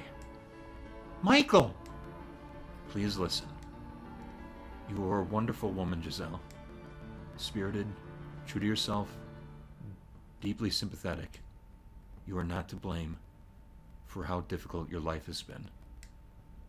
Most of the fault lies with me, and a bit of bad fortune. But that's all behind you now. Once this is over, you can start anew. What are you talking about? So survive. Live a good, fulfilling life. Move past this. Live your life. And always love your family. I know you can do it. That is my wish for you. No, I don't want that. I want to be with you. No one else but you. I don't want to let you die. Oh, I'm sorry. I don't want to let you die. There it is. Death to the heretic. Death to the heretic. Death to the heretic. Get back in here, Michael. Open the door. If my choice is to live on without you, I'd rather... Your scars will heal. You'll find a nice man and have a wonderful family. Why? Thank you, Giselle, for bringing light to my world. Don't say that. But if there is a next life, I hope you don't mind if I pray that we're able to meet again. That we can find each other once more in another world. Michael! Michael. It is our holy duty as knights of the church to deliver punishment unto the heathen who have made a pact with the devil. Come on, Michael, open the door. You are sentenced to death, your body to be hanged upon the cross for 3 days and 3 nights, wherein your unholy flesh shall be purified by the fires of heaven. Why? What are you doing here? Open the door, Michael, please. Listen to me. You can hear me out there, can't you? You shall now be executed. Ha. Do you have any final words? Who? Who is it you're sentencing to death? Michael Bollinger or... A demon child, naturally. Or a witch, perhaps. Please, open the door. Why won't you open it? He isn't unholy or impure. He's a perfectly normal human, a very sweet man. I'm Yes, I'm the witch. The witch is in here. Oh. No. Oh, no. Oh. God. I'm the one you want to execute. Kill me. Execute me. Now I see, Giselle. Oh, okay. I thought they were going to hear this world. Kill him. Oh, shit.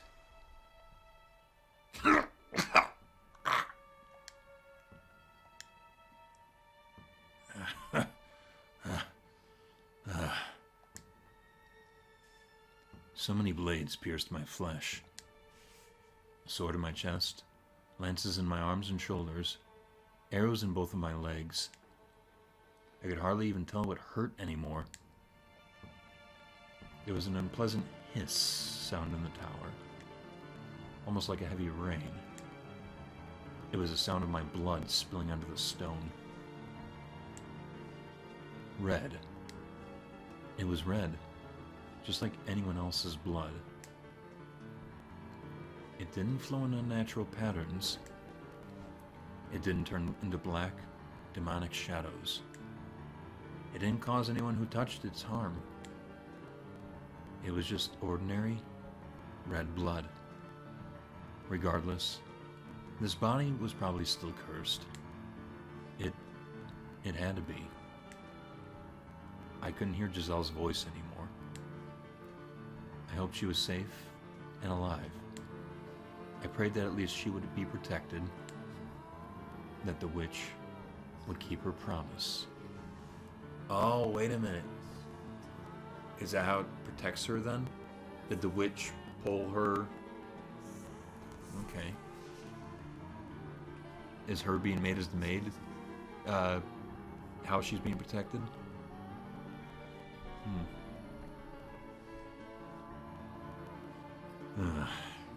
It was getting dark. Light was quickly departing from my world. Darkness everlasting dragged me down into its pits. I believed in you.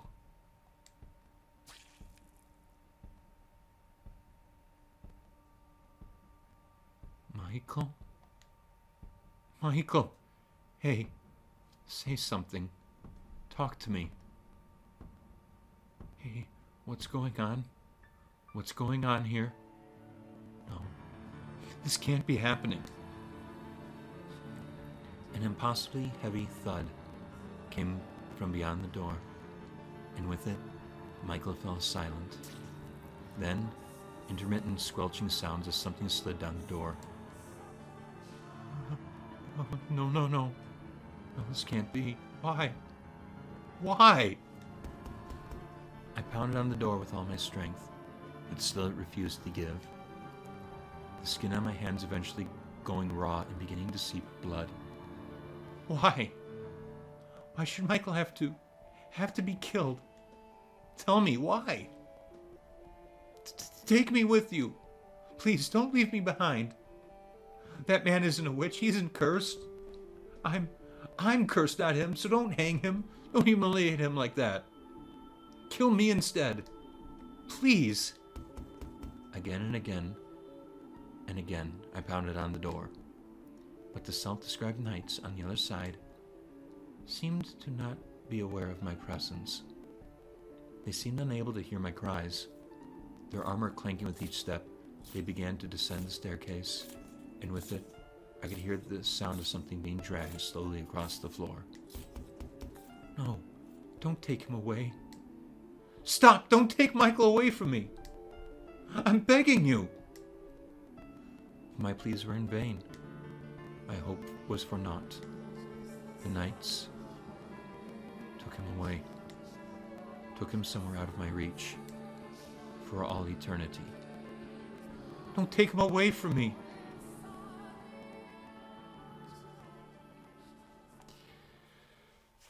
Oh, fuck, man.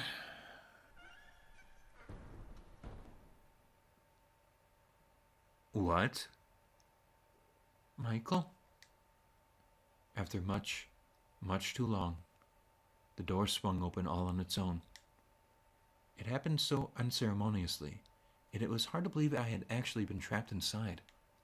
I had no idea how much time had passed, but the chill in the air suggested it was deep into the night.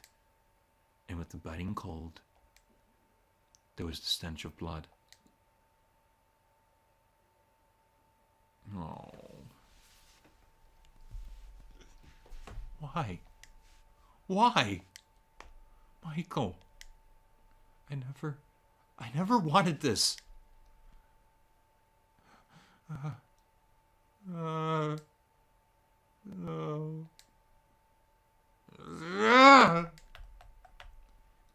You didn't understand at all, Michael. You didn't know the depth of my feelings for you. You didn't know how intensely I wanted you, how fervently I loved you. I was never going to be able to find someone else and live happily with them. It had to be you. The thought of anyone else touching me terrified me. You just didn't understand. I don't want to live in this stupid world. The time I spent with you truly was the happiest time of my life. Oh, fuck, man. Oh, God.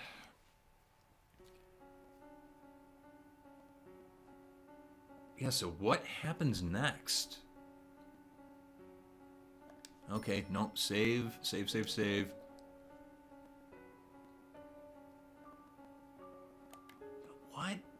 What is gonna happen now? Oh, damn, I really want to know now. But I don't know, I'm now really leaning on, I'm getting more and more convinced this witch is real, but I want to know, I want, whatever aspect of that story is, I need that now. Give it to me.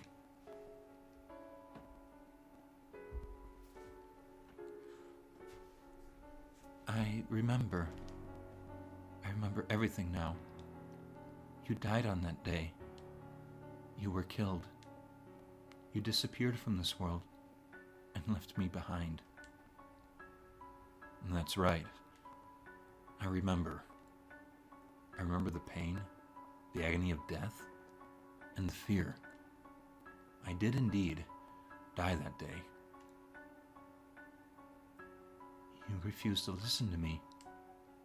Do you have any idea how it felt to feel you dying from the other side of that door?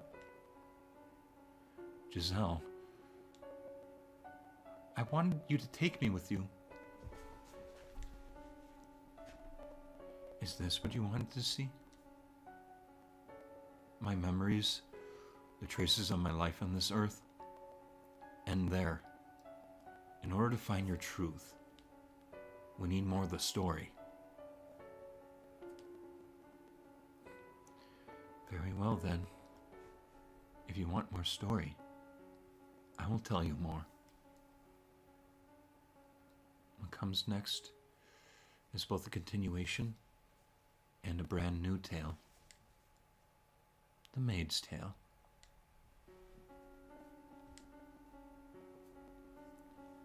When you've heard it all, I expect you to commend me for not forgetting how to smile.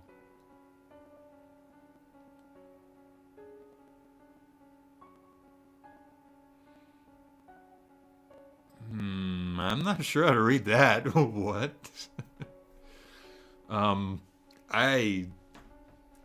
That made me feel very uncomfortable. Oh, what do we got going now?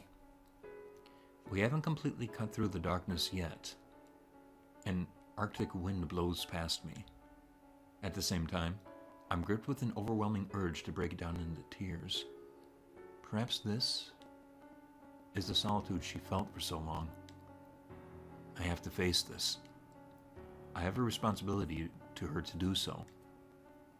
and I have to atone for being such a misguided fool for all my many years ago, convinced that I was doing what was best.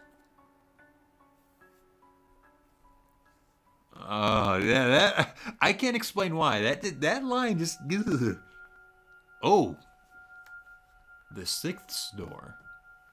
1099 too.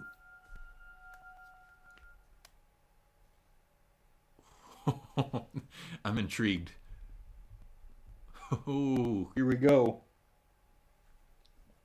This is my tale, the maid's tale.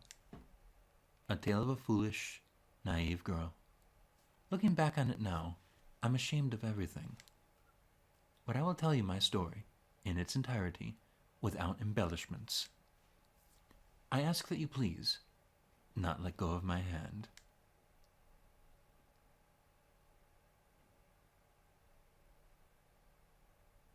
The only thing the knights left behind were a garment and a large pool of your blood.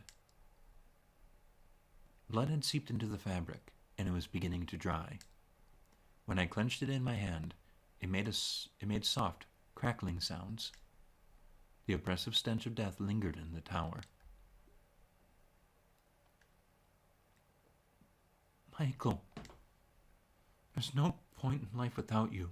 You know that, right? Have a wonderful family? You know I can't do that. Hey, Michael, answer me. Come back to me. I don't care if it's a ghost. I just need you here with me. Come back to me. Talk to me about nothing and about everything. Be irritated with me when I do something stupid. Scoff at me whenever I tell a bad joke. Trounce me on a chance again. Put your arms around me one more time. Come on. I'm begging you. If you won't come back to me, then I'll go to you. I don't care if that's not what you wanted for me. The world without you is meaningless.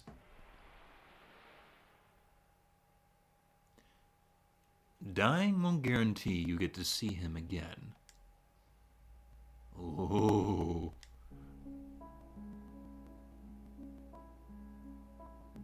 He spends all this time refusing to talk to me, and when he finally does, he begs me to save his love. Oh, how the mighty have fallen. Rather disappointing, to be honest.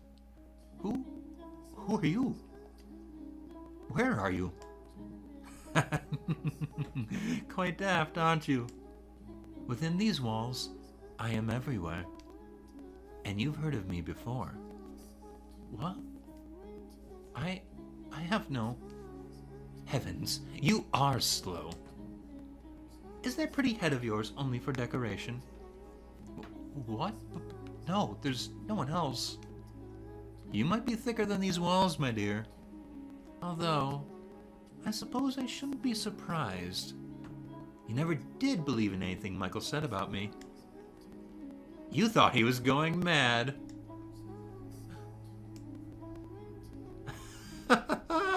This is brilliant. No, there's no way. It can't be. The cursed witch? Morgana? Oh, you even know my name, do you? It would appear my legend has survived longer than I expected. I suppose I should thank all the humans who passed it down for me. You actually exist? Oh, this is cool. This is so cool. Forgive me, I'm a complete and utter dork and just all-out fan of vampires and witches. They're some of my most favorite things ever, so I'm loving this. And oh my god, I'm sorry, one second. Look at that artwork. Oh my god. It's like the artist drew this just for me. All my favorite colors are on there. And just the emotion, oh god. I like the aggressiveness of the blood in the background, and that purple is not a gentle purple. It seems very invasive of everything, so it's like there is nothing good going on right now. She just cannot escape anything, and the artwork just beautifully exhibits that. I love that.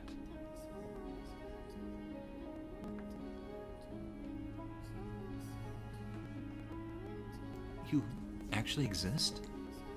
I most certainly do, my dear. As I recall, you don't believe in the supernatural, do you? But it's hard to deny when that very witch is talking to you right this moment.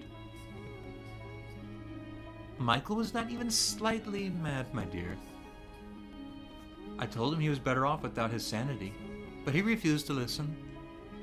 He wasn't deranged. His surroundings were. His environment, the people around him, his whole world. Can you imagine how dreadful that must have been? To be the only sane resident in the world gone utterly mad. It's a miracle he managed to keep his head. Remember what you'd said just before he died, my dear. You said it was all in his head. You said he couldn't tell the difference between illusion and reality. You said he had long since gone insane. Shouted it from the top of your lungs. No, that's not what I meant. Poor Michael. If only you had believed him about the witch. I feel bad for you too, though. You have my pity. What did you ever do to deserve this? Oh, and just to be perfectly clear, I played no part in either your or Michael's misfortune. Their only force to blame for that is fate. You were a good, honest, joyful, lovable woman, and look at how the world treated you.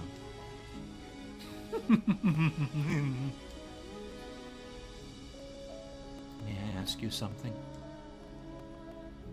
Was it you who sealed me away in the tower? Yes, it was. That was what Michael wanted. Once, I told him I would grant his wish. So I did as he asked.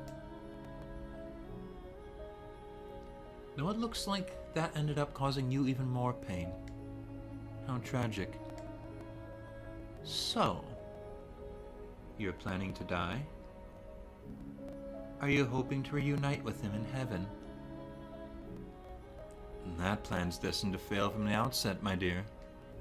God teaches that suicide is a sin, and you'll go to hell for it. Then, I will not kill you. Why not? Because I swore to Michael that I would save your life. Poor Giselle. If you had any other wish, I'll be happy to grant it. I can't bear to see you so miserable. A wish? You have but a single desire right now.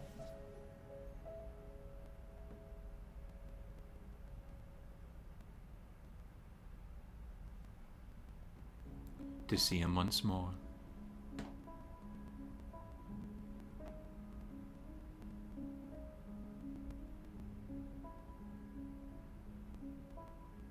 I'm sorry. Isn't that right, Giselle? Are you saying you can make that happen? You'll bring him back to life for me? The forces of life and death are outside of my realm. That is God's territory, or the angels. However, I can guarantee you this. His reincarnation. No, his reconstruction. Okay, now we're getting somewhere. His reconstruction? Yes. You can meet him again. Not in this life, but in some future life. Just imagine it. Finding your beloved again and overcoming so much tragedy. 10, 20, maybe 100 years from now, you're finally reunited. Doesn't that sound marvelous? True, unparalleled love in its purest form. What do you think? Just because you can bring his soul back doesn't make it Michael. I want to be with him. That brusque, impenetrable, slightly immature, but gentle as a butterfly man. The man who sincerely, deeply loved me. If it's the same soul in a different body, you can still call him my Michael? Can you still call him my Michael?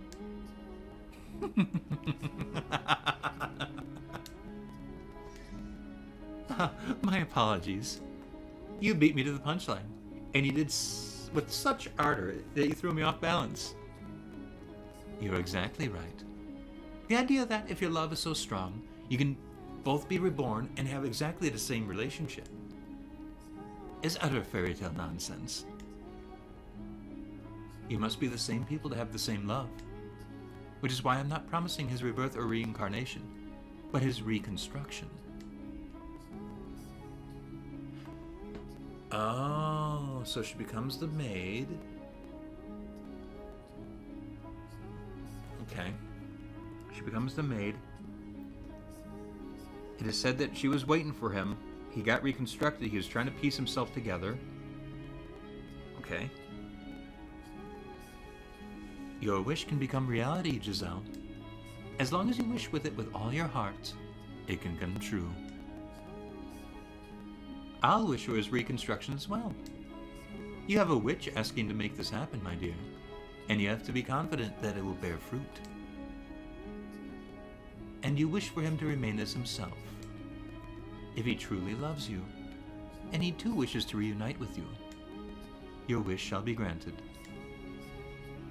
Will you really wish with me? I most certainly will, my poor, pitiful, dear Giselle. I shall offer up my most heartfelt prayers for you. I'll wish for it. Until the moment of my death, I'll keep wishing for us to be reunited as the same people. I can't guarantee your reconstruction, though. What?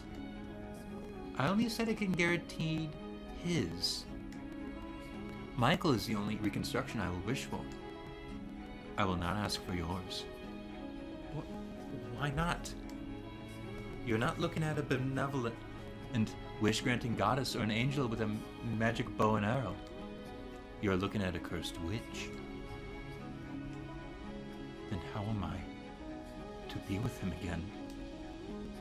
I can offer you but one option that will allow you to reunite with your reconstructed Michael. Tell me. What do I have to do? You must live. Here, with me. Will live with you? What do you mean? It was Michael who resurrected me, but he could not serve as my guide. I have work to do, but I cannot do it alone. I need a guide to assist me, because as you can see, I have no body. If this house did not exist in this world, then perhaps I might be able to give myself form, my soul's form. I don't understand anything you're saying. You don't need to understand. All I need from you is for you to show your utmost hospitality to the people I'm expecting to show up at this mansion someday. Entertain your guests? That's right, my dear. Michael isn't the only one whose reconstruction I'm wishing for. There are others. Several heinous sinners. So I want you to serve as a maid and watch over them when they arrive. And until then, keep the house in good condition. What are you scheming? Is that something you truly need to know, my dear? All you need to do is wish. Pray for the day your beloved appears before you again. For the day he wraps his arms around you once more. One word, Giselle. That's all I require. Do you want to see him again? Do you want to hear his voice again? I can promise you'll have your happiness back. Huh? What reason is there to hesitate? There isn't one. Or are you simply going to give up? I wonder, what would happen if you said no? If you would disappear from this world, how will Michael react when he comes back? Will he be sad, angry, or will he forget about you and fall into the arms of another woman? No, he can't. Then make up your mind. Will you come with me, or will you throw it all away? I...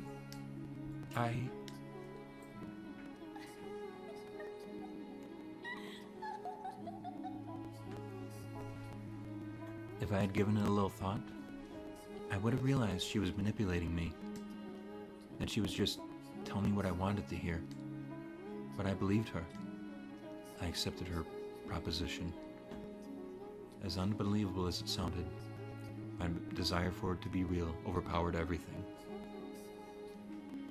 It was impossible not to grasp at the straws she was dangling in front of me. That was all I could do at the time. The witch's voice also had an inexplicable power to it.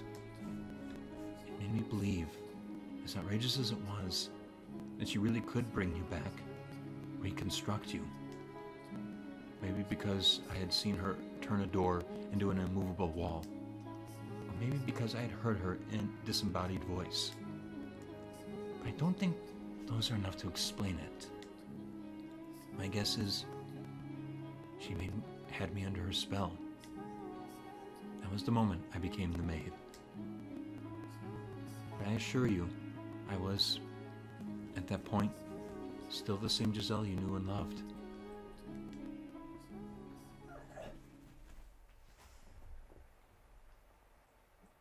The sound of the rain never seems to stop. Am I hallucinating it, maybe? For the moment I lent my ear to the witch's sweet temptations, the mansion underwent an unimaginable transformation. No light shone through the windows, despite them being unobstructed, not morning, day, or evening. In fact, the concepts of morning, day, and evening did not seem to exist. The darkness resembled that of when the windows had all been sealed off, but there was something more fundamentally unreal about it, like it was hovering over a vast, all-consuming abyss with a constant haze of malice. I felt like I had been cast into some unknown realm, and that was why there was nothing beyond the windows. And the house was not the only thing that underwent changes. I, too, was no exception. In the blink of an eye, all my basic human urges vanished. I stopped feeling hungry, and I no longer needed sleep. Naturally, I was bewildered by what was happening to me, what I was turning into. I think I'll take a look around. Maybe there have been other changes.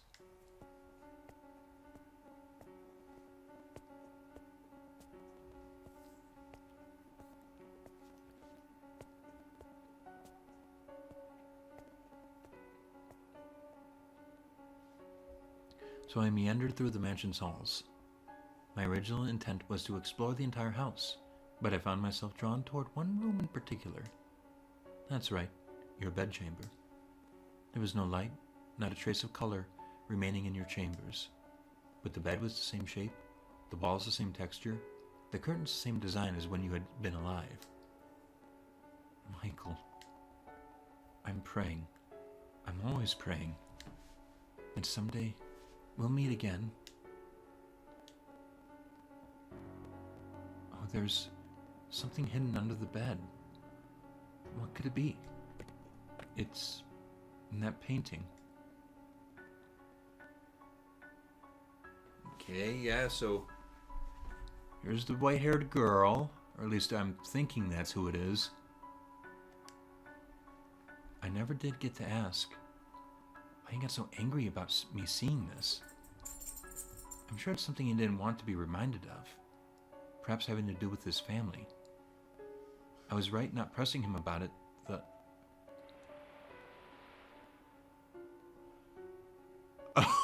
Oh, what? Ah!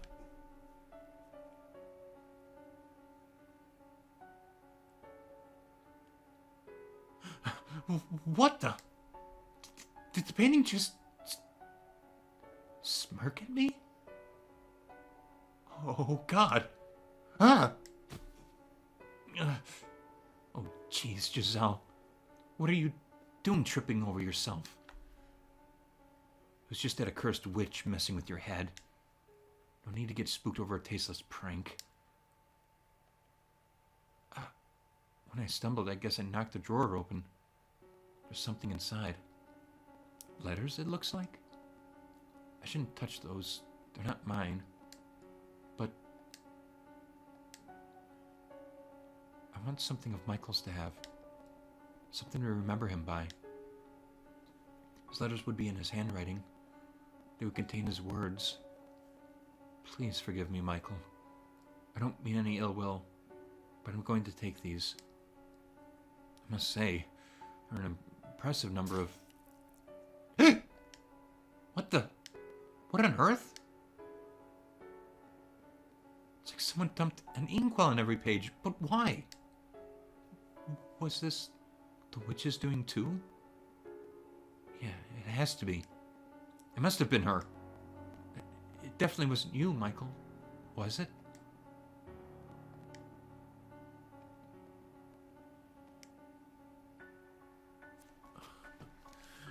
Oh, just when you... Man, this is doing a really good job of, like, stretching the answers out a lot further than you want. Every time you think that you're gonna get something, nope, you're gonna have to wait a little more. The front door. I wonder what it's like outside.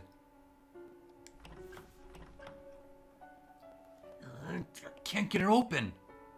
What's going on? The bar isn't set, but it won't budge an inch. It's just like up in the tower. I know. The windows. Can she go to the rose garden, though? Because she could in the first door. They should be open, then I can... What's going on here? What the heck is going on? It's like there's an invisible wall in front of the window. My hand won't go any farther.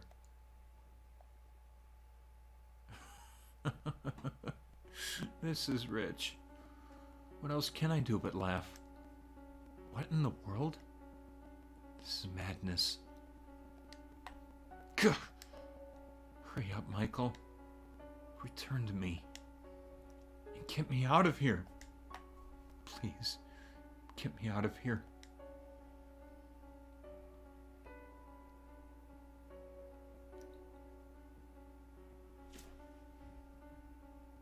They got us on an IV drip for that info. I know, right? But, oh God, it's like, to me though, it's like, I'm getting all giddy. I'm absolutely giddy.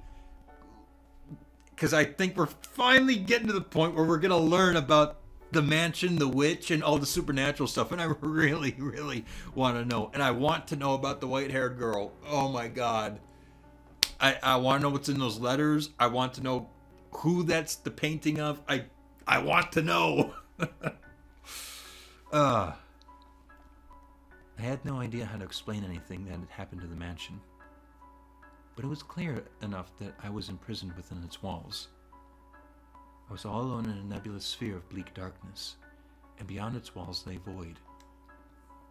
But wait a minute. The white-haired girl, the maid...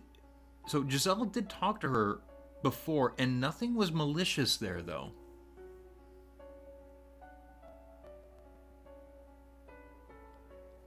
Maybe that white-haired girl is a whole nother character.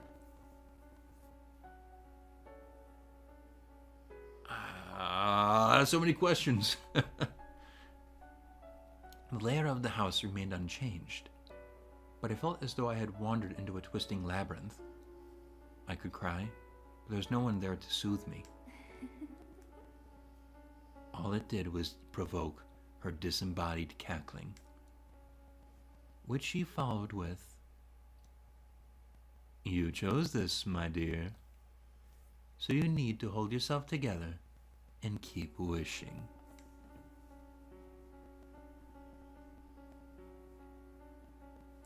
My only real pastime was cleaning. I dusted the same corners again and again, swept the same floors, polished the same dishes. One day, I decided I would read the books left in the library. Despite there being more than 100 volumes, I finished every one of them in what felt like no time at all. My life was a never-ending cycle. Day in and day out, day in and day out. The house had no visitors. No one. Rather, nothing. Rather, no thing at all set foot upon the property. There were no signs of other life whatsoever there. No birds singing in the morning, no cats sunbathing in the garden, no mice scurrying about the kitchen, no creepy crawly insects. There was nothing. Nothing at all. The only thing that broke the long stretches of silence was her voice. Tell me, was she kind to you? Was she friendly and courteous? Because she was quite harsh when she spoke to me. These were the kinds of things she was always saying to me. He didn't show up today, did he, my dear? Are you still praying, my dear? Do you think he'll actually come, my dear? I'm still wishing, just like I promised, my dear. You know why he hasn't come for you, my dear? Because perhaps he doesn't actually love you as much as you thought. My dear. My dear.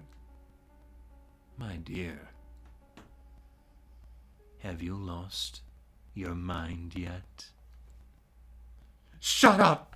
I've had enough with you. I'm done with you.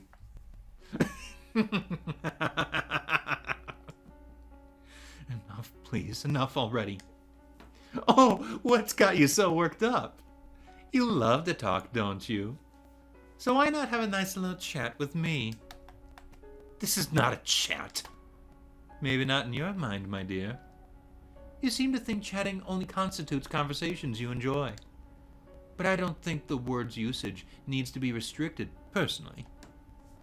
You're just getting off on watching me squirm. Oh, not at all.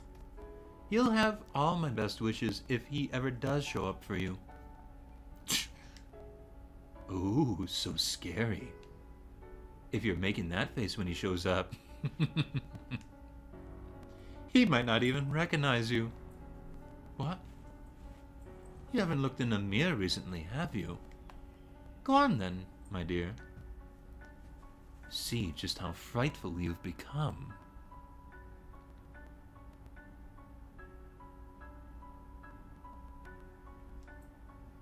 No. The witch was right. I looked nightmarish. My face was pale and lifeless, my eyes hollow, my cheeks sunken, heavy bags beneath my eyes.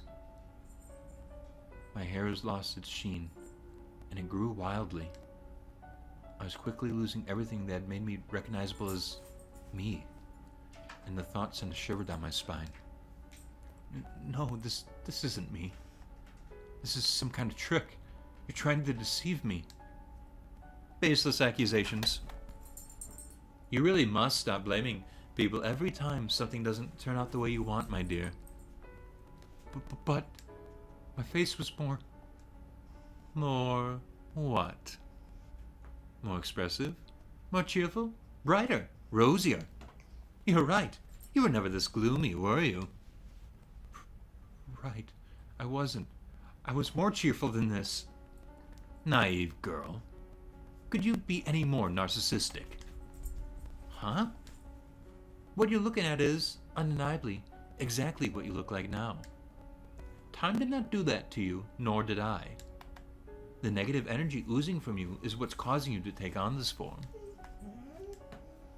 Did you think you didn't have any dark, ugly emotions inside you? Did you believe you would always be able to smile no matter what? Did you assume you were pure and beautiful? No one like that exists, my dear.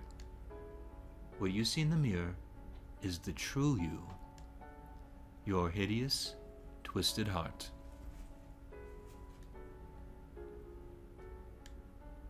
If you weren't always being so nasty, this would never have happened. Anyone's heart would be twisted listening to you for long enough.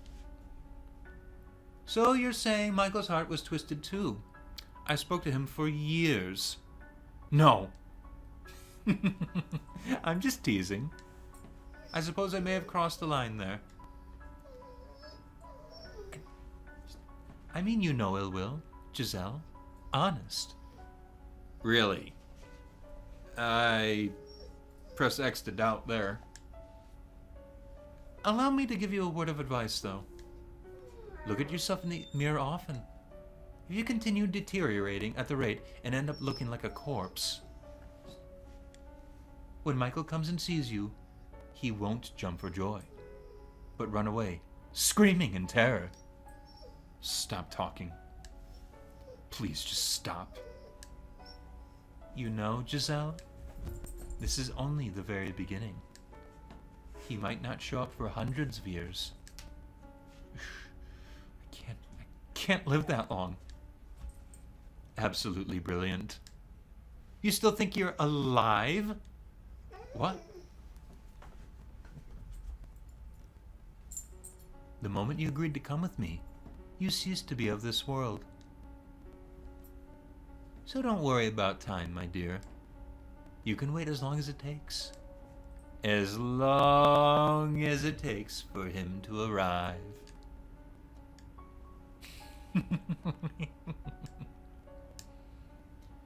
As the witch had suggested, I started checking my appearance in the mirror every day. I wanted to ensure I didn't turn into some horrifying creature. My hair grew, so time seemed to be passing, but I didn't appear to age at all. The flow of time had become perplexingly vague and uncertain. Was it stopped, or was it moving? I couldn't tell. On occasion, I would practice smiling in front of the mirror. My smile was, after all, my one really distinctive feature, and I was certain you had seen me smiling more than anything. Even if my appearance had changed drastically, I thought, you would still be able to recognize me by my smile. A woman standing alone in front of a mirror practicing how to smile. I'm sure it was quite the comical sight.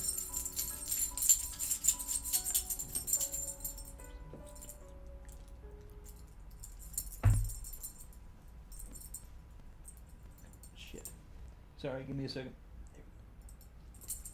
That is about how my days went, for an incomprehensibly long time.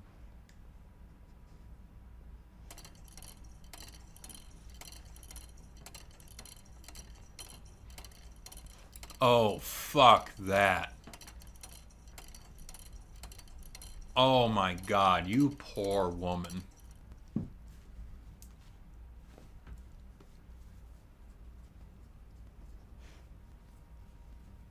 For the first 100 years, I kept track of how much time had passed. An hour, a day, a month, a year, 10 years, 50. But once it had surpassed a person's average lifespan, the counting started driving me mad, and so I stopped. My sense of time began to numb. In place of sleep, I spent my days in a trance-like state. Doing so, I was less aware of the passage of time, which made it a little easier to bear. Suspended in this bubble of time, my mind went out to you.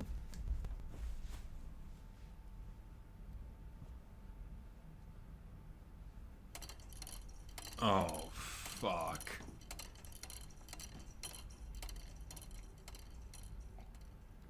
Ah. The next thing I lost was a sense of myself. I lived as a human for 21 years. After spending nearly 10 times that trapped in the mansion, I began to feel like that was all I had ever been. That maybe my past was all a construction of my imagination. That as an otherworldly being, I merely fantasized about being human. Had I actually had a family? Had there actually been other people in the world? Did cities and villages really exist? Was there ever really a time when light shone through the windows? When we were happy? But I knew if I started doubting everything, I wouldn't be able to maintain myself. So I settled on believing one thing. That you, Michael, were real. That you had been with me. That I had loved you. And that it was you I was waiting for. I try to always remember that one fact.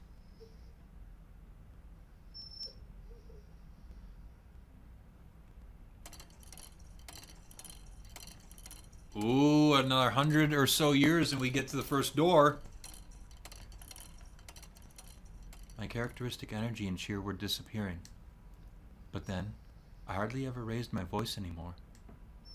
And in response to that change, the witch seemed to treat me a little nicer. On occasion, I thought I could sense her presence nearby. Like she might reveal her form to me from beyond the darkness, instead of only speaking to me. I could hear her sitting beside me. I could feel her sitting beside me, sorry.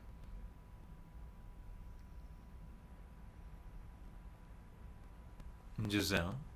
Do you think you're still Giselle, even now? I suppose it doesn't matter either way. Sometimes, I think love and fanaticism are the two sides of the same coin. What are you implying? Oh, nothing. I have an idea, though. Why don't we make some new clothes, my dear? The loom should still work, thanks to your keeping everything in order. That outfit's an artifact of an age long past by now. You know how long it's been. Vaguely, but yes. As we speak, time still marches onward. Not too quickly, and not too slowly, but at the same pace as your breathing. Now, on your feet, Giselle. We have plenty of time, so let's make you the perfect maid's outfit. And if we don't have enough materials, we can make more thread from the sheets or curtains. How exciting!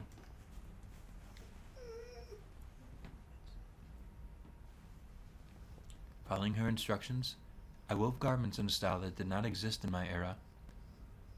They were quite strange to behold. The old me might have been stricken with fascination by them, but at that point, I wasn't even sure how to rejoice, how to be impressed, or how to be moved anymore.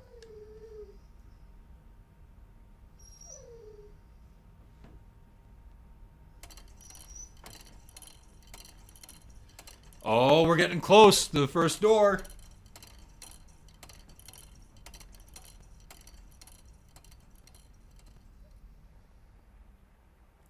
It sounds like rain again.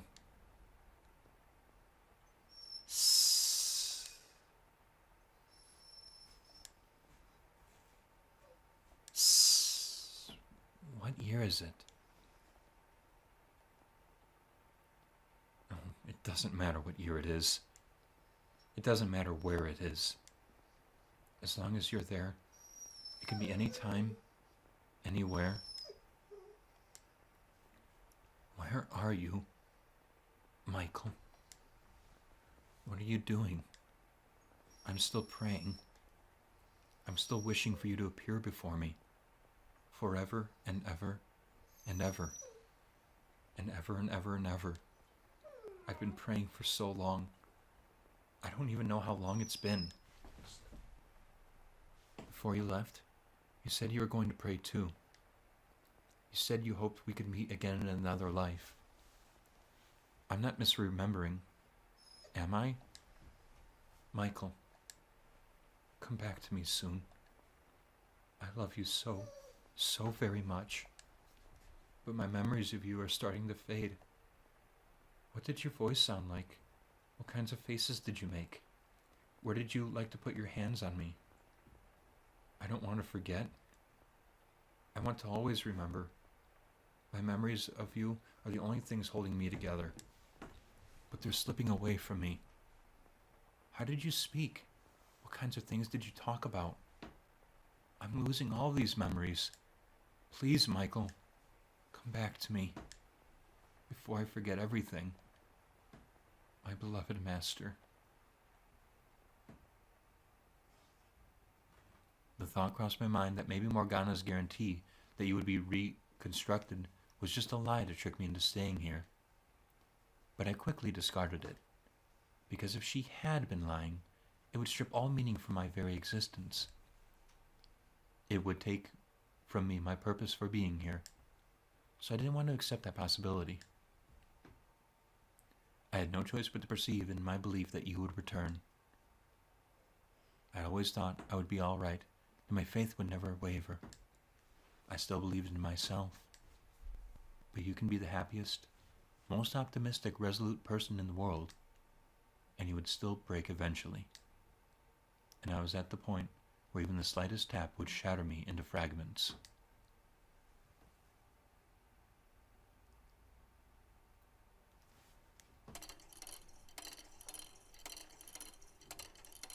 I think this is the year.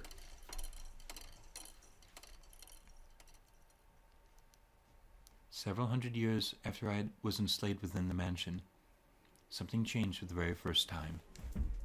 Sunlight, which I had not seen in all that time, shone in from the outside.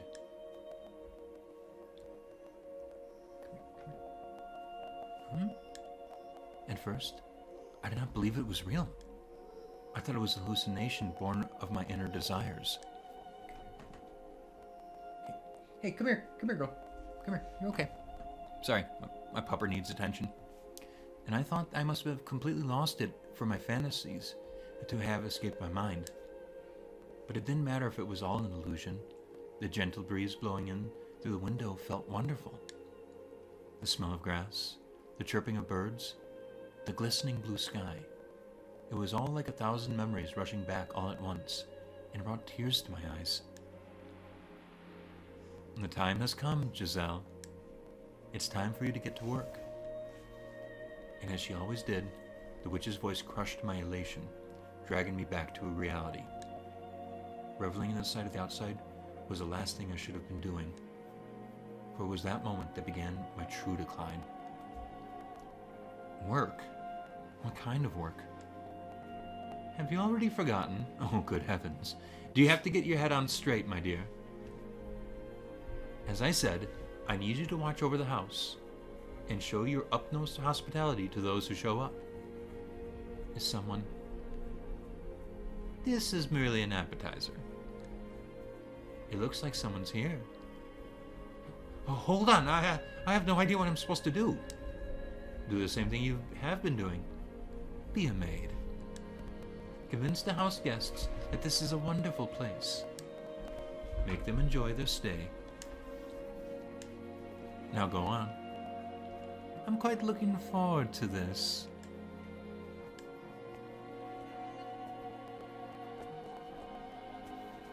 The bar's been removed. But will the door open?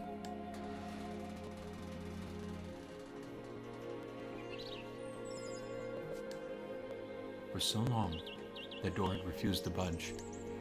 For so long, light had forsaken these halls. For so long, there had been no trace of life. And now, all that had been turned on its head. I felt I had stepped into heaven on earth.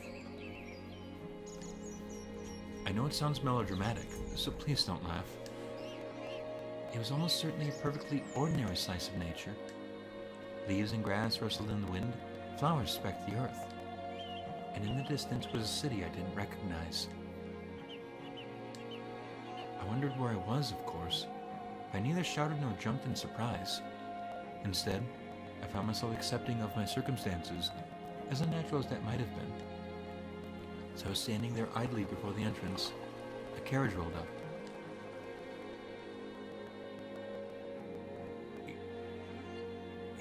God, could this road be any bloody worse? It's in dire need of paving on top of everything else. And who might you be, young lady? That outfit. He's speaking a different language. The middle-aged man approached me. From his attire and the way he held himself, he appeared to be upper class. However, the words coming out of his mouth were not in the language I had grown up speaking. Could the mansion have moved somewhere far, far away? Naturally, I had no idea such a thing was possible. And the longer I stood there staring at him absent-mindedly, the more incredulous he became. My immediate mission was to overpower the language barrier. Fortunately, I suppose, I was able to understand bits and pieces of what he had said. As merchants in the capital, my family did business with people from other countries, and as a result, I had learned a handful of words. The problem was, it had been so long ago, I had no confidence whatsoever in my ability to hold a conversation. I am a servant. Servant? Can't say I remember asking for a lady servant. I suppose these things do happen. Doesn't much matter who they sent. Who are you? You weren't informed? Bloody hell. Off to a great start, I see. Well, what can you do, I guess? Name's Hayden Rhodes. Rhodes family, we are at the first door. Just a retired old man.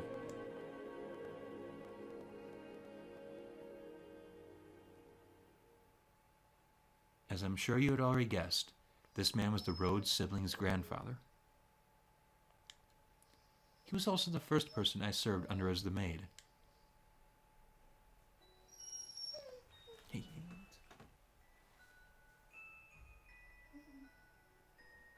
For a member of an esteemed noble family, Hayden was a bit on the eccentric side. He had only hired a handful of servants, claimed he was not fond of clamor. There was a single chef, a physician, a servant to take care of all the cleaning, and then me, who served as his personal assistant. Whenever he got the chance, Hayden would chase me down and make me practice proper etiquette. According to him, I had much to learn. You are, at least technically, a servant of the Rhodes family, young lady, so I can't have you going around playing the country bumpkin act. Yes, sir.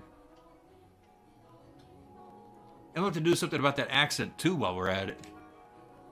I have an accent?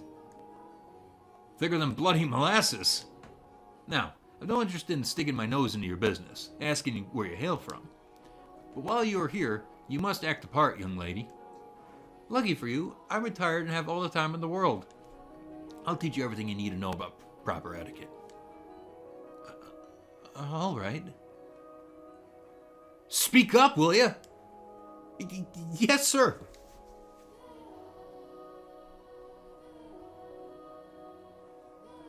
Hayden did not go easy on me either.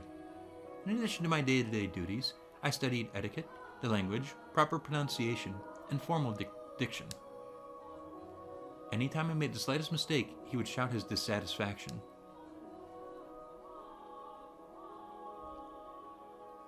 Listen carefully. A servant is the face of a house. A servant's gaff is her master's gaff.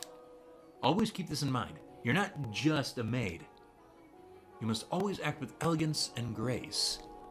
You must always maintain your composure, even if the house is falling down around you. Whatever happens, you deal with it quickly and quietly. Your language must be immaculate. No ums, uhs, or pauses. For any reason. Yes, sir. No stammering either. Sorry. Bloody hell, you are not going to make this easy, are you? Oh, whose idea is it that a country bumpkin would make a good servant? I'd like to give him a piece of my mind. I'm not from the country. Not even slightly. I was raised in the capital. Is that so, eh? A prim and proper city girl, are you? In that case, you should be a quick study. Absolutely. I can learn anything in a week. Tops, piece of cake. Is that so? All right then. Starting tomorrow, I'm tripling your lessons. I didn't think this through. In addition to being my master, Hayden was my teacher. When he yelled, he grew twice his size, and I shrunk half of mine. But it wasn't at all like an unpleasant experience, because I knew he wasn't raising his voice to belittle me. His instruction may have been harsh, but it was human interaction. There were people around that I could talk to, And that was wonderful. I was starting to regain some of my humanity.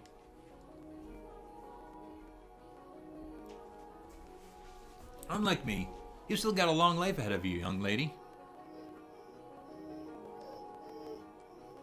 I don't know what kind of life you've lived, but I can't imagine it's been all that easy. Not many servant girls your age without a home to go back to.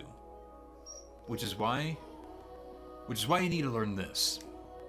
Once you've got all the rules and customs down, you'll be able to hold your own at any noble's estate. You shouldn't have any trouble keeping yourself employed. I'm sure you think I'm just a loud, obnoxious old man, but I believe we met for a reason, so I hope you'll stick with me. Don't think about you like that at all, Master. You're a remarkable man. One more time. I deeply appreciate your generous consideration, Master, from the bottom of my heart. Aye.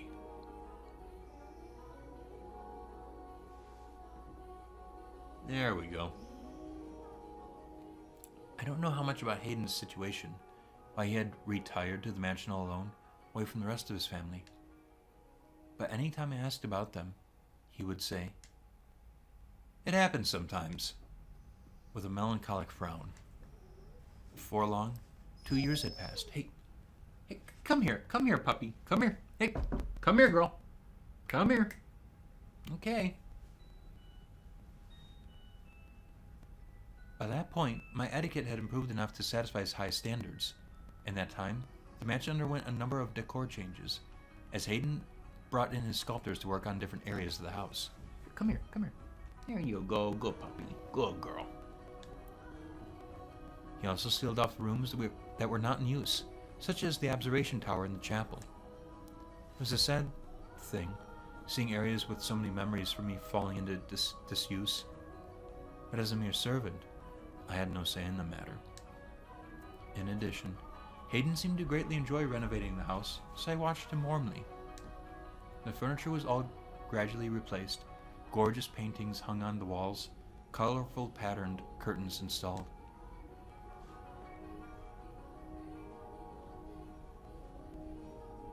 And a brilliant rose garden planted. These roses come from all across the world.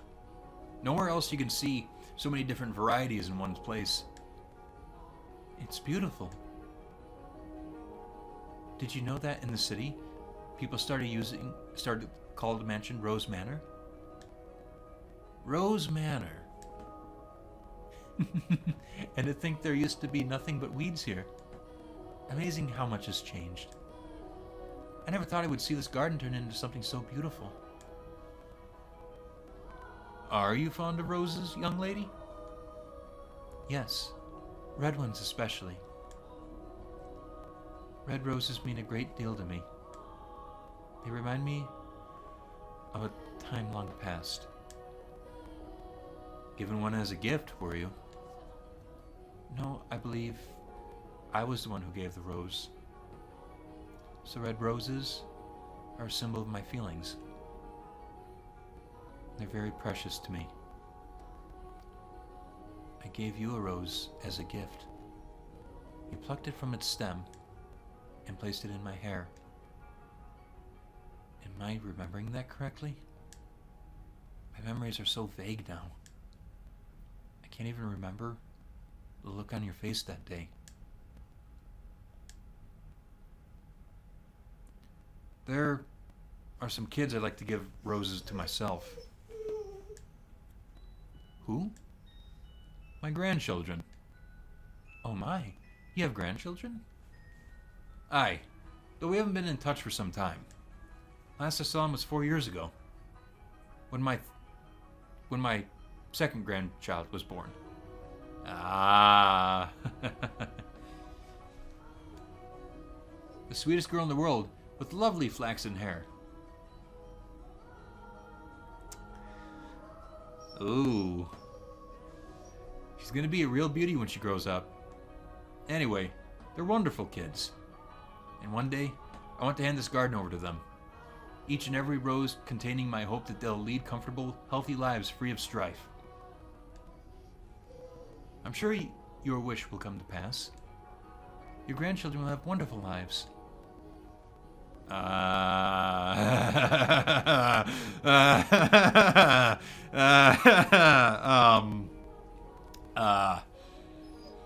Yeah, about that. Yeah. Ooh, boy. The grief of not having you around still weighed heavily on my mind, but I was slowly approaching contentedness. Life with Hayden was slow and uneventful, peaceful and relaxing. I imagined my heart was seeking anything to alleviate its pain, and I found that in the beautifully remodeled mansion, the garden blooming wildly with roses, in my time with Hayden.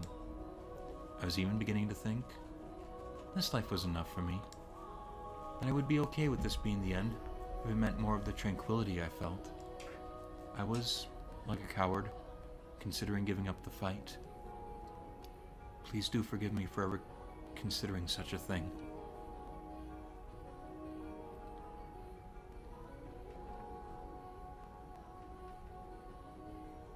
Hayden seemed to be in high spirits that day.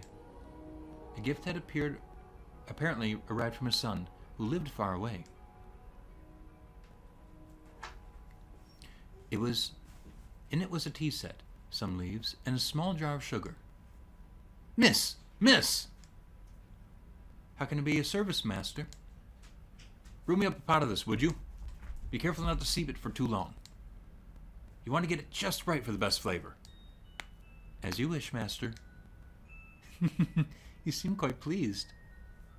Psh, why would I be? A boy who shunned his old man for years sends him a paltry gift on a whim. I'm just entertaining his fancy.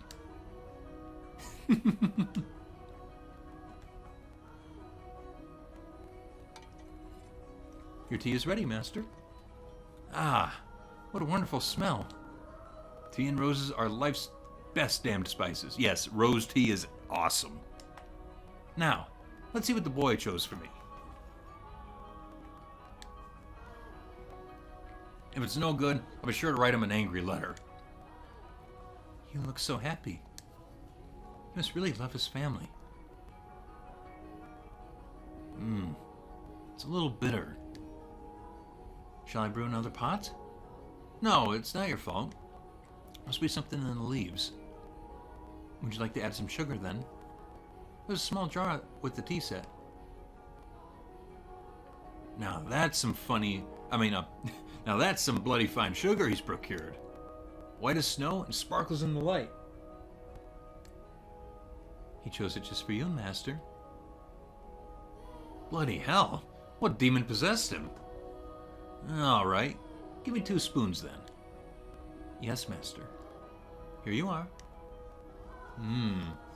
Ah, splendid. This is some exquisite tea. The sugar balances the bitterness of the leaves perfectly. I guess that boy does have some... Master?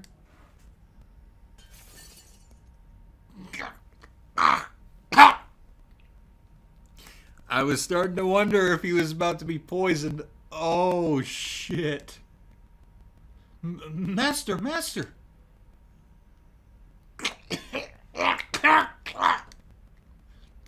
The doctor! I need to find the doctor.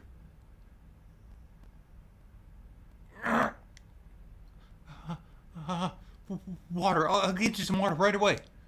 So please hang in there.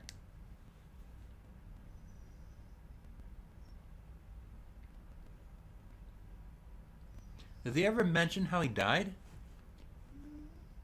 Oh, no. He survived. Okay. So maybe he wasn't poisoned. Okay. Thanks to the quick treatment provided by his personal physician, Hayden survived. But he didn't make it out with much more than his life.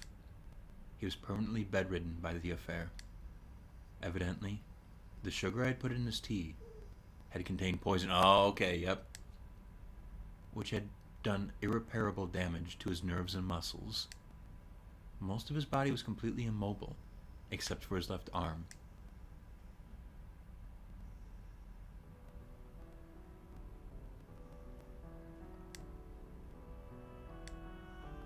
Can I bring you something? Some water? I've had more than my fill of water. You don't need to wait on me hand and foot.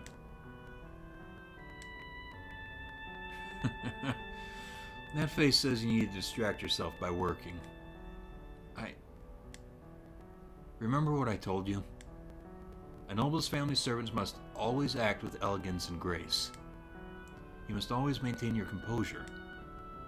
But how can you expect me to remain composed? If I'd only examined the sugar more thoroughly... You never would have noticed, young lady. I examined the sugar and didn't see a bloody thing wrong with it.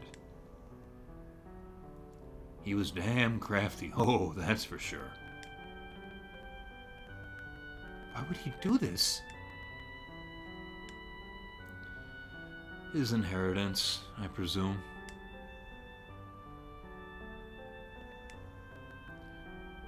Something must have come up, and he needed money quickly.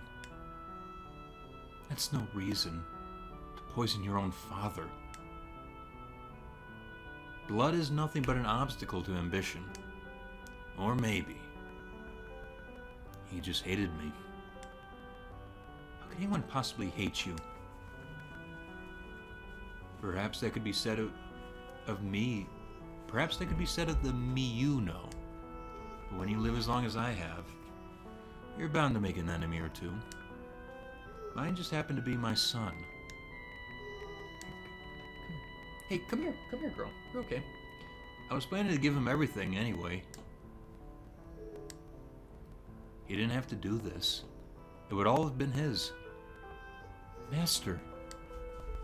Killing me doesn't accomplish anything. But I guess it doesn't much matter. Say, can I ask you something, young lady?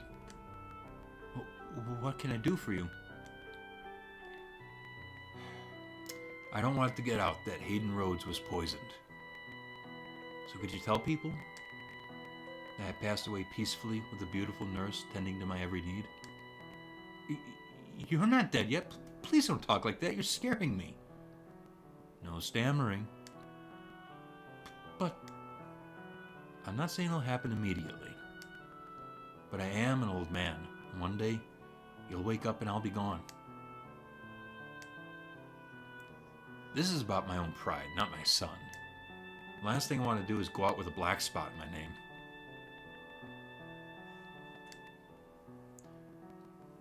Tell me you'll do this, Giselle. He's never said my name before. As you wish. Thank you. You're a peculiar girl. You know, sometimes you seem greener than the leaves in summer, and sometimes you seem like you've seen 12 kinds of hell. And every so often, you seem not of this world. Your skin is pale, your hands as cold as ice. At one point, I thought you might be Death himself. But I was wrong about that. You have too big a heart to be Death. You care too much. You must be carrying a very heavy cross on your back. What am I supposed to do? I don't want to lose you, Lord Hayden. I don't want to lose this life. You have someone, don't you, young lady? Someone you're dying to meet again. Yes, but I don't know anymore. I don't know how long I'm supposed to keep waiting. If something doesn't happen soon, I don't know if I can hold myself together much longer. I was so close to breaking down. And it was you who kept me on my feet. I'm sure you've tried to remain strong plenty of times. So I'll give you some different advice. A trick for when you think you're losing hold of yourself. Build a cocoon. A cocoon? A sturdy shell to keep your weak inner self safe. This world has no interest in protecting you, only swallowing you whole. So you mustn't readily expose your true self. You build a cocoon, and you play the role you need to play.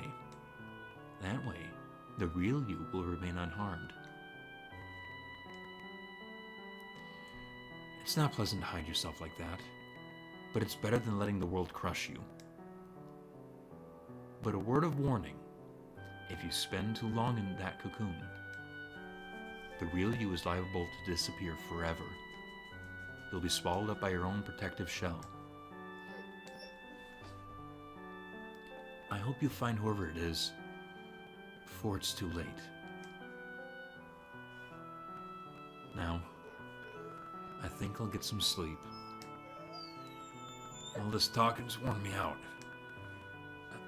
As you wish. Good night, Master. See you in the morning. Aye. See you in the morning, young lady.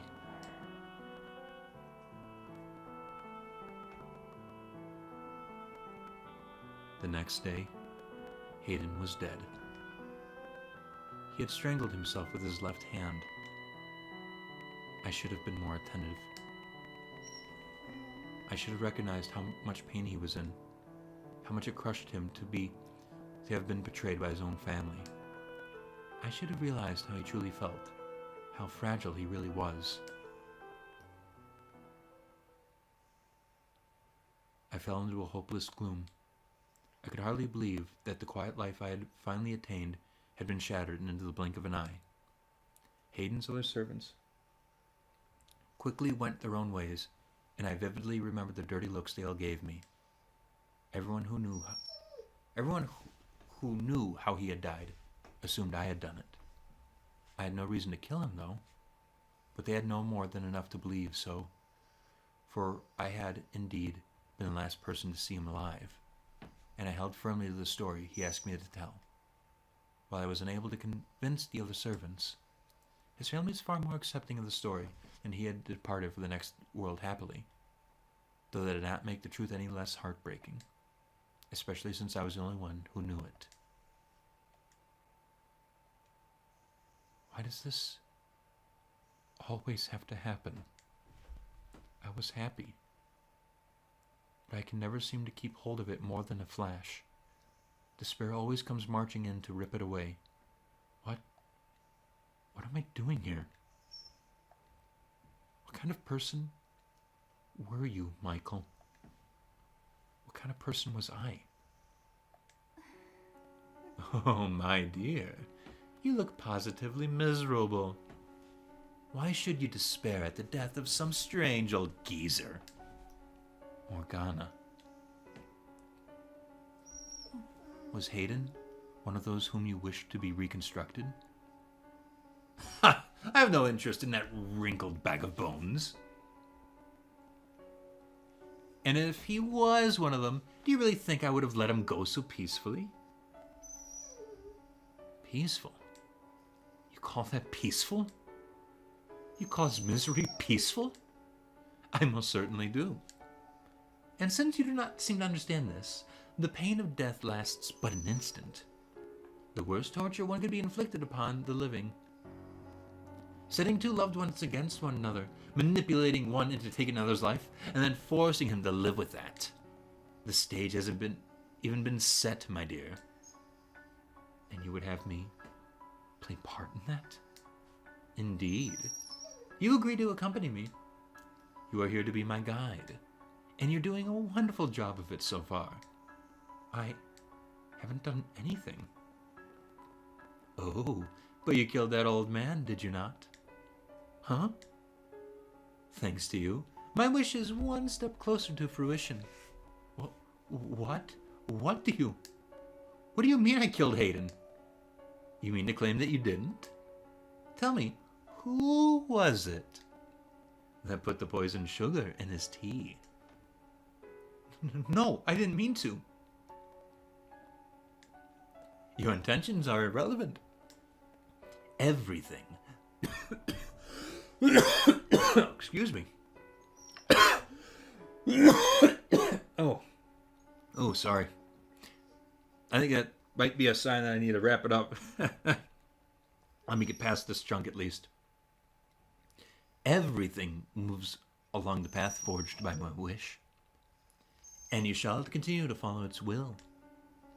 You know what? I'm done feeling like this. I don't want anyone else to go through what Hayden did. And what are you going to do about it? I'm done listening to you. Without me, you'll have no influence over this world. Oh. So I'll die. I'll take my own life right here and now. I grabbed a nearby knife and held it against my breast. My hands were shaking, my heart pounding. My whole body was racked with terror, but I could have sworn I heard Morgana gasp. This was her one weakness, I thought. What are you thinking? Don't do this, Giselle. Don't be foolish. Put the knife down. Right now. I'm done trusting anything you say. Giselle, put the knife down. I've missed you so very much, Michael. I've wanted nothing more to see you again. But if my being Morgana's guide is going to cause other people suffering, then I can't. It's all over, Morgana. Huh? There's no blood? Not even pain? Why?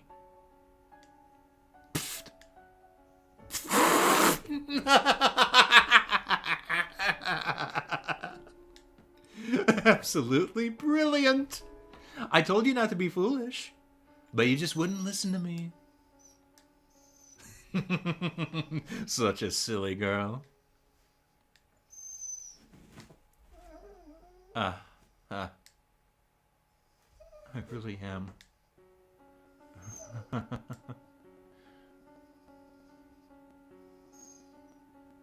I couldn't even die if I wanted to.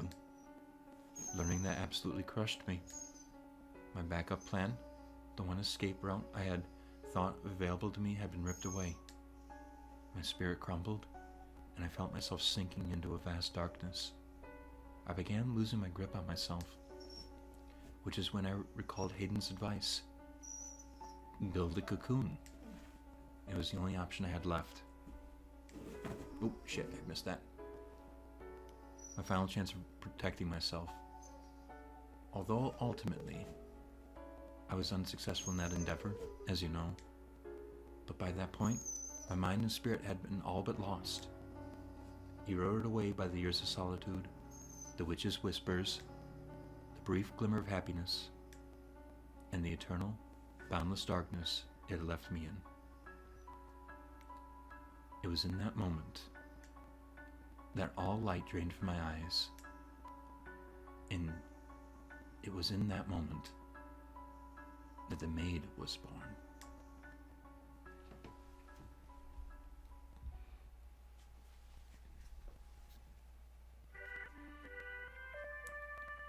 Oh, and now we're to the first door. Okay. I think we'll call it there, because my throat is itching like crazy now. And it is hurting to talk. Whatever that coughing fit was, wherever it's stuck in my throat, it's really really hurting. So anyways, holy shit. Okay, 1 second. I'm gonna go back to the main menu because I cannot stand this music for too long. It's fine on its own, just over and over again it's killing me. Okay. Anyways. Yeah, wow. What a ride. What an absolute ride. For fuck's sake. Poor Giselle. What a poor woman. Holy shit. I know I've said that several times, but that never does not become not true. Holy shit. So yeah, we now know about Michael about Michael's death and how Giselle becomes the maid. But now it seems like we're finally getting a little more behind the scenes as to some other things that were going on. And I'm really looking forward to more explanations to the supernatural elements here. And I really, really, really cannot wait for more about the Witch Morgana. And then I want to know about the white-haired girl because she's going to be here pretty soon. So I want to know what her connection is to, like, what is she going to learn about the white-haired girl? Because remember, too, the white-haired girl was taken in by Giselle in the first door. So does she learn something before that arrival, or does she learn right on the spot? Yeah, I cannot wait. So anyways, thanks all who came by to watch. I hope that you had some fun. I hope that you're enjoying everything. I hope that you're staying safe and warm. And yeah, I hope that you're staying happy again. It's always the most important thing, I feel. So yeah, stay happy, and if you're having a hard time doing that, try to find a way to bring it back to your life. So anyways, I will let you guys know when I'm going to stream again on minds.com. But I don't know if I'll do it tomorrow. Maybe not. And the other thing too is I do need to get back to Bloodborne. I put that off for too long, but God, I've just been so addicted to this story lately, so I can't let go of it. Okay. I'll see you guys next time. Take care. Stay happy.